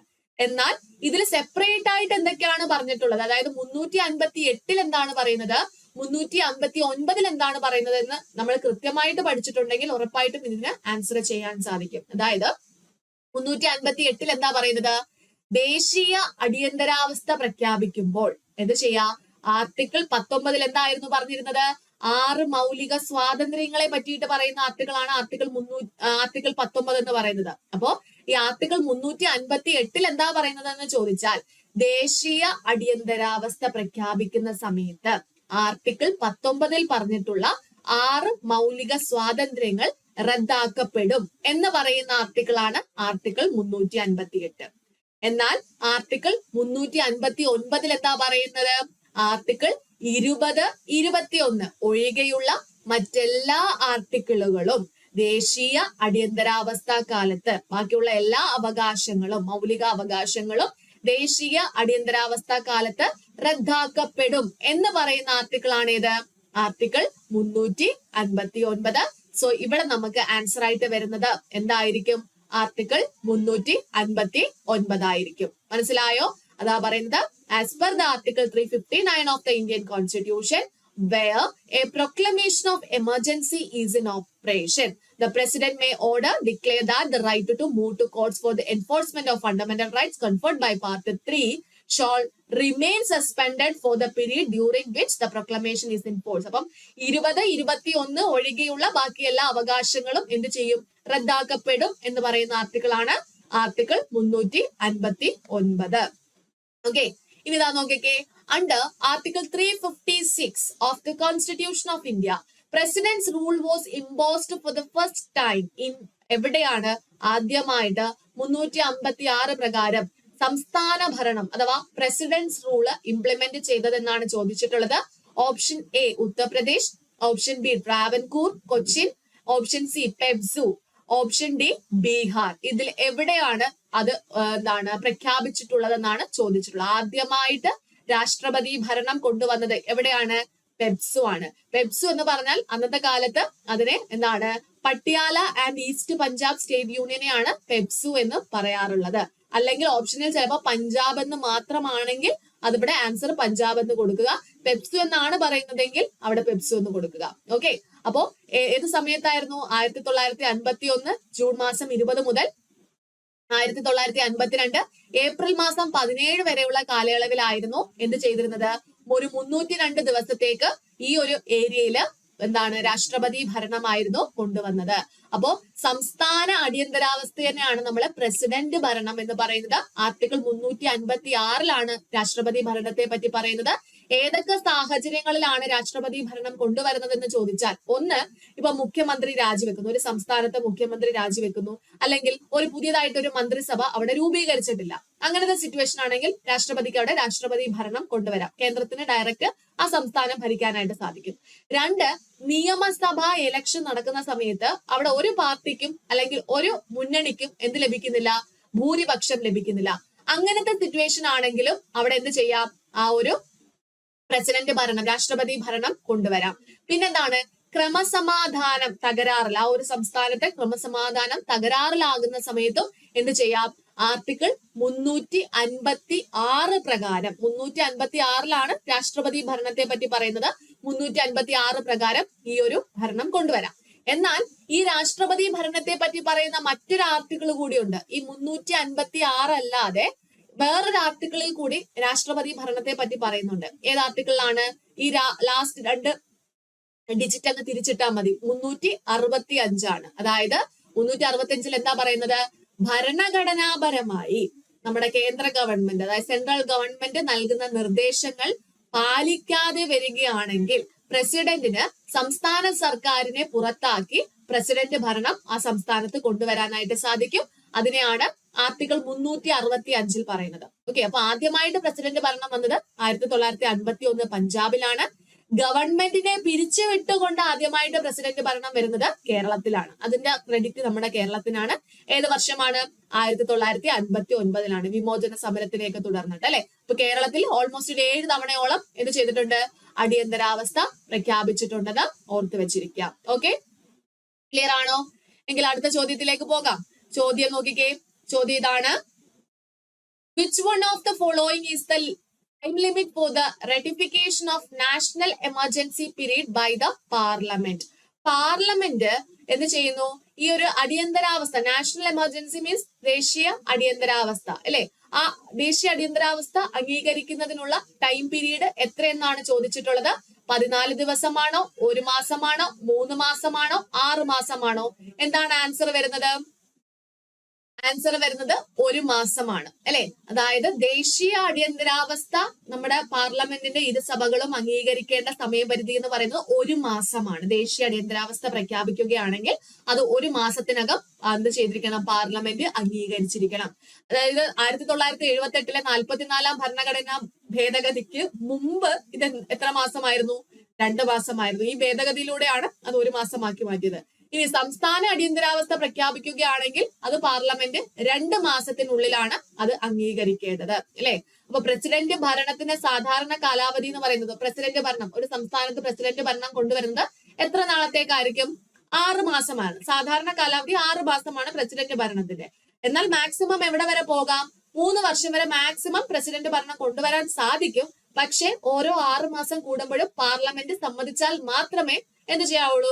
ഈ ഒരു 3 വർഷം വരെയൊക്കെ ആ ഒരു പ്രസിഡന്റ് ഭരണം കൊണ്ടുവരാനായിട്ട് സാധിക്കുകയുള്ളൂ. ഓക്കെ, അപ്പൊ ആൻസർ എന്ന് പറയുന്നത് നാഷണൽ എമർജൻസി ആയതുകൊണ്ട് തന്നെ 1 മാസമാണ് അതിന്റെ കാലപരിധി. എന്നാൽ 44-ാം ഭരണഘടനാ ഭേദഗതിക്ക് മുമ്പായിട്ട് ഇത് 2 മാസമായിരുന്നു എന്ന് കൂടി പഠിച്ചു വെച്ചിരിക്കുക. ഓക്കെ, എങ്കിൽ അടുത്ത ചോദ്യം നോക്കിക്കേ. Which one of the following has the power to initiate the motion of impeachment of the President of India? എന്താണ്? നമ്മുടെ ഇന്ത്യയിലെ രാഷ്ട്രപതിയെ നീക്കം ചെയ്യുന്നതുമായി ബന്ധപ്പെട്ട ഇംപീച്ച്മെന്റ് അത് എവിടെയാണ് സ്റ്റാർട്ട് ചെയ്യാൻ പറ്റുന്നത്? എവിടെയാണത് പാസ്സാക്കുന്നത്? ആ ഒരു മോഷൻ ഇനിഷ്യേറ്റ് ചെയ്യുന്നത് എവിടെയെന്നാണ് ചോദിച്ചിട്ടുള്ളത്. ഓപ്ഷൻസ് നോക്കിക്കേ. ലോക്സഭ പറയുന്നു, രാജ്യസഭ പറയുന്നു, പാർലമെന്റിന്റെ ഇരുസഭകളും പറയുന്നു, അതുപോലെ തന്നെ സ്പീക്കർ, ലോക്സഭ സ്പീക്കർ എന്നും ആൻസർ പറയുന്നു. ഇതിൽ എന്താണ് ആൻസർ ആയിട്ട് വരുന്നത്? രാഷ്ട്രപതിയുടെ നീക്കം ചെയ്യലുമായി ബന്ധപ്പെട്ട കാര്യമാണ്. ഇവിടെ ആൻസർ ആയിട്ട് വരുന്നത് എന്തായിരിക്കും? Both the houses of parliament ആണ് അല്ലെ. ആർട്ടിക്കിൾ 61 എന്ത് പറയുന്നുണ്ട്? ഈ ഒരു പാർലമെന്റിന്റെ എവിടെ വേണമെങ്കിലും ഈ ഇംപീച്ച്മെന്റ് നടപടി, രാഷ്ട്രപതിയുടെ നീക്കം ചെയ്യൽ അല്ലെങ്കിൽ രാഷ്ട്രപതിയുടെ ഇംപീച്ച്മെന്റുമായി ബന്ധപ്പെട്ട ആർട്ടിക്കിൾ ഏതെന്ന് ചോദിച്ചാൽ നമ്മൾ പറയും ആർട്ടിക്കിൾ 61. രാഷ്ട്രപതിയെ നീക്കം ചെയ്യുന്നതിനുള്ള കാരണം എന്താണ്? ഭരണഘടനാ ലംഘനമാണ് അല്ലെ. അപ്പോ ഈ ഒരു രാഷ്ട്രപതിയെ നീക്കം ചെയ്ത ഈ ഒരു പ്രൊസീജിയർ നമുക്ക് ഒന്നെങ്കിൽ ലോക്സഭയിൽ സ്റ്റാർട്ട് ചെയ്യാം, ഇനിഷ്യേറ്റ് ചെയ്യാം, അല്ലെങ്കിൽ രാജ്യസഭയിൽ ഇനിഷ്യേറ്റ് ചെയ്യാം. ലോക്സഭയിലാണ് തുടങ്ങുന്നതെങ്കിൽ അല്ലെങ്കിൽ ഏത് സഭയിലാണോ ആദ്യം തുടങ്ങുന്നത് അതിനെ നമ്മൾ ഫസ്റ്റ് ഹൗസ് എന്നും രണ്ടാമത് പാസ്സാക്കുന്ന അല്ലെങ്കിൽ രണ്ടാമത് അവതരിപ്പിക്കുന്ന ആ ഒരു സഭയെ നമ്മൾ സെക്കൻഡ് ഹൗസ് എന്നാണ് വിളിക്കുന്നത്. അപ്പോൾ പ്രൊസീജിയർ സ്റ്റാർട്ട് ആക്കുന്നതിന് ആയിട്ട് എന്ത് ചെയ്തിരിക്കണം? പ്രസിഡന്റിന് നോട്ടീസ് നൽകിയിരിക്കണം. ഇനി അപ്പോ ആദ്യത്തെ ഫസ്റ്റ് ഹൗസില് ഈ ഒരു പ്രമേയം, ഈ ഒരു റെസൊല്യൂഷൻ, ഇയാളെ പുറത്താക്കുന്നതിനുള്ള റെസൊല്യൂഷൻ അവതരിപ്പിക്കണമെങ്കിൽ ആ സഭയിലെ 4/1 അംഗങ്ങൾ ഒപ്പുവെച്ചിരിക്കണം. ഒപ്പുവെച്ചാൽ മാത്രമേ അത് അവതരിപ്പിക്കാൻ സാധിക്കുകയുള്ളൂ. ഓക്കെ, ആ ഒരു സഭയിലെ 4/1 അംഗങ്ങൾ 1/4 ആണ്. ഈ ഫസ്റ്റ് ഹൗസിൽ ഇപ്പൊ അവതരിപ്പിക്കുന്നു ഒരു റെസൊല്യൂഷൻ ഫസ്റ്റ് ഹൗസിൽ അവതരിപ്പിക്കുകയാണ്. ഫസ്റ്റ് ഹൗസ് ലോക്സഭയാകാം, രാജ്യസഭയാകാം. അതാണ് നമ്മളുടെ ഇവിടെ answer both Lok Sabha and Rajya Sabha എന്ന് വന്നത്. ലോക്സഭയിൽ തന്നെ ആദ്യമേ അവതരിപ്പിക്കണമെന്നോ രാജ്യസഭയിൽ തന്നെ ആദ്യമേ അവതരിപ്പിക്കണമോ എന്നൊരു നിയമമില്ല. ഫസ്റ്റ് ഹൗസ് ഏത് സഭയിൽ വേണമെങ്കിലും ആദ്യം അവതരിപ്പിക്കാം. അതിനെയാണ് നമ്മൾ ഫസ്റ്റ് ഹൗസ് എന്ന് വിളിക്കുന്നത്. അവിടെ അവതരിപ്പിക്കണമെങ്കിൽ, പാസ്സാക്കുന്ന കാര്യമല്ല പറയുന്നത്, അവതരിപ്പിക്കണമെങ്കിൽ അവിടെ 4/1 അംഗങ്ങൾ എന്ത് ചെയ്തിരിക്കണം? ഒപ്പുവെച്ചിരിക്കണമെങ്കിൽ മാത്രമേ ആ ഒരു റെസൊല്യൂഷൻ അവിടെ അവതരിപ്പിക്കാൻ സാധിക്കുകയുള്ളൂ. ഇനി അത് അവതരിപ്പിച്ചു കഴിഞ്ഞ് ഫസ്റ്റ് ഹൗസ് പാസ്സാക്കണമെങ്കിൽ അവിടെ 3/2 2/3 ആണ്. ഓക്കെ, 3/2 അംഗങ്ങൾ എന്ത് ചെയ്തിരിക്കണം? അവിടെ 3/2 അംഗങ്ങളുടെ ഭൂരിപക്ഷം മെജോറിറ്റി ഉണ്ടെങ്കിൽ മാത്രമേ ആ ഒരു സഭയിൽ നിന്നും അത് ഫസ്റ്റ് ഹൗസിൽ നിന്നും ആ ഒരു പ്രമേയം പാസ്സാക്കാൻ സാധിക്കുള്ളൂ. എന്നാൽ മാത്രമേ അടുത്ത ഹൗസിലേക്ക് അത് കൊടുക്കാൻ സാധിക്കുള്ളൂ. അപ്പോ ഫസ്റ്റ് ഹൗസ് പാസ്സാക്കി കഴിഞ്ഞാൽ അത് നേരെ എന്ത് ചെയ്യുന്നു? സെക്കൻഡ് ഹൗസിലേക്ക് കൊടുക്കുന്നു. സെക്കൻഡ് ഹൗസിൽ ആ പ്രമേയം എത്തുമ്പോഴാണ് നടത്തുന്നത് അല്ലെ. അതിന്റെ ഭാഗം ന്യായീകരിക്കാൻ ആ പ്രസിഡന്റിന് എന്താണ് പറയാനുള്ളത് എന്നുള്ള ആ ഒരു അവസരം നൽകുന്നത് ഈ സെക്കൻഡ് ഹൗസിലേക്ക് പോകുന്ന ആ സമയത്തായിരിക്കും. ഇനി ആ അന്വേഷണത്തിനൊക്കെ ശേഷം ഈ 3/2 സെക്കൻഡ് ഹൗസിലെ 3/2 അംഗങ്ങളുടെ ഭൂരിപക്ഷം ഉണ്ടെങ്കിൽ മാത്രമേ സെക്കൻഡ് ഹൗസ് അത് പാസ്സാക്കത്തുള്ളൂ. എന്നാണ് സെക്കൻഡ് ഹൗസ് അത് പാസ്സാക്കുന്നത് ആ ദിവസം മുതൽ പ്രസിഡന്റ് ആ സ്ഥാനത്ത് നിന്നും പോയതായിട്ട് കണക്കാക്കും. അപ്പൊ ഈ ഒരു ഇംപീച്ച്മെന്റ് നടപടിയിൽ പങ്കെടുക്കുന്നവർ ആരൊക്കെയെന്ന് ചോദിച്ചാൽ ലോക്സഭ, രാജ്യസഭയിലെ നോമിനേറ്റഡ് ആയിട്ടുള്ള മെമ്പേഴ്സും അതുപോലെ തന്നെ എലക്റ്റഡ് ആയിട്ടുള്ള മെമ്പേഴ്സ്, നാമനിർദ്ദേശം ചെയ്യപ്പെട്ട അംഗങ്ങളും ഉണ്ടായിരിക്കും. അതേപോലെ തന്നെ എന്താണ് നോമിനേറ്റ് മീൻസ് എലക്റ്റഡ് ആയിട്ടുള്ള ഇലക്ഷൻ വഴി വന്നിട്ടുള്ള മെമ്പേഴ്സും ഉണ്ടായിരിക്കും. ഓക്കെ, എലക്റ്റഡ് മെമ്പേഴ്സും നോമിനേറ്റഡ് മെമ്പേഴ്സും കൂടെ പങ്കെടുക്കും ഈ ഒരു രാഷ്ട്രപതിയുടെ ഇംപീച്ച്മെന്റ് പ്രോസസ്സിൽ എന്ന് ഓർത്തു വെച്ചിരിക്കുക. ഓക്കെ, എങ്കിൽ അടുത്തൊരു ക്വസ്റ്റ്യൻ നോക്കിക്കേ. Which of the following is not an essential qualification of the candidate of the president? President ആയിട്ട് മത്സരിക്കുന്നതിന് വേണ്ടിയിട്ടുള്ള യോഗ്യതയിൽ ഉൾപ്പെടാത്തത് ഏതെന്നാണ് ചോദിച്ചിട്ടുള്ളത്. ഏതൊക്കെയാണ്? Option A completion of 35 years, B educated, C qualified for election as member of the House of the People, option D citizen of India. ഇതിൽ ഏതാണ് ആൻസർ ആയിട്ട് വരുന്നത്? രാഷ്ട്രപതിയായിട്ട് മത്സരിക്കണമെങ്കിൽ ആ വ്യക്തിയുടെ ക്വാളിഫിക്കേഷൻ എന്ന് പറയുന്നത് എന്തൊക്കെയാണ്?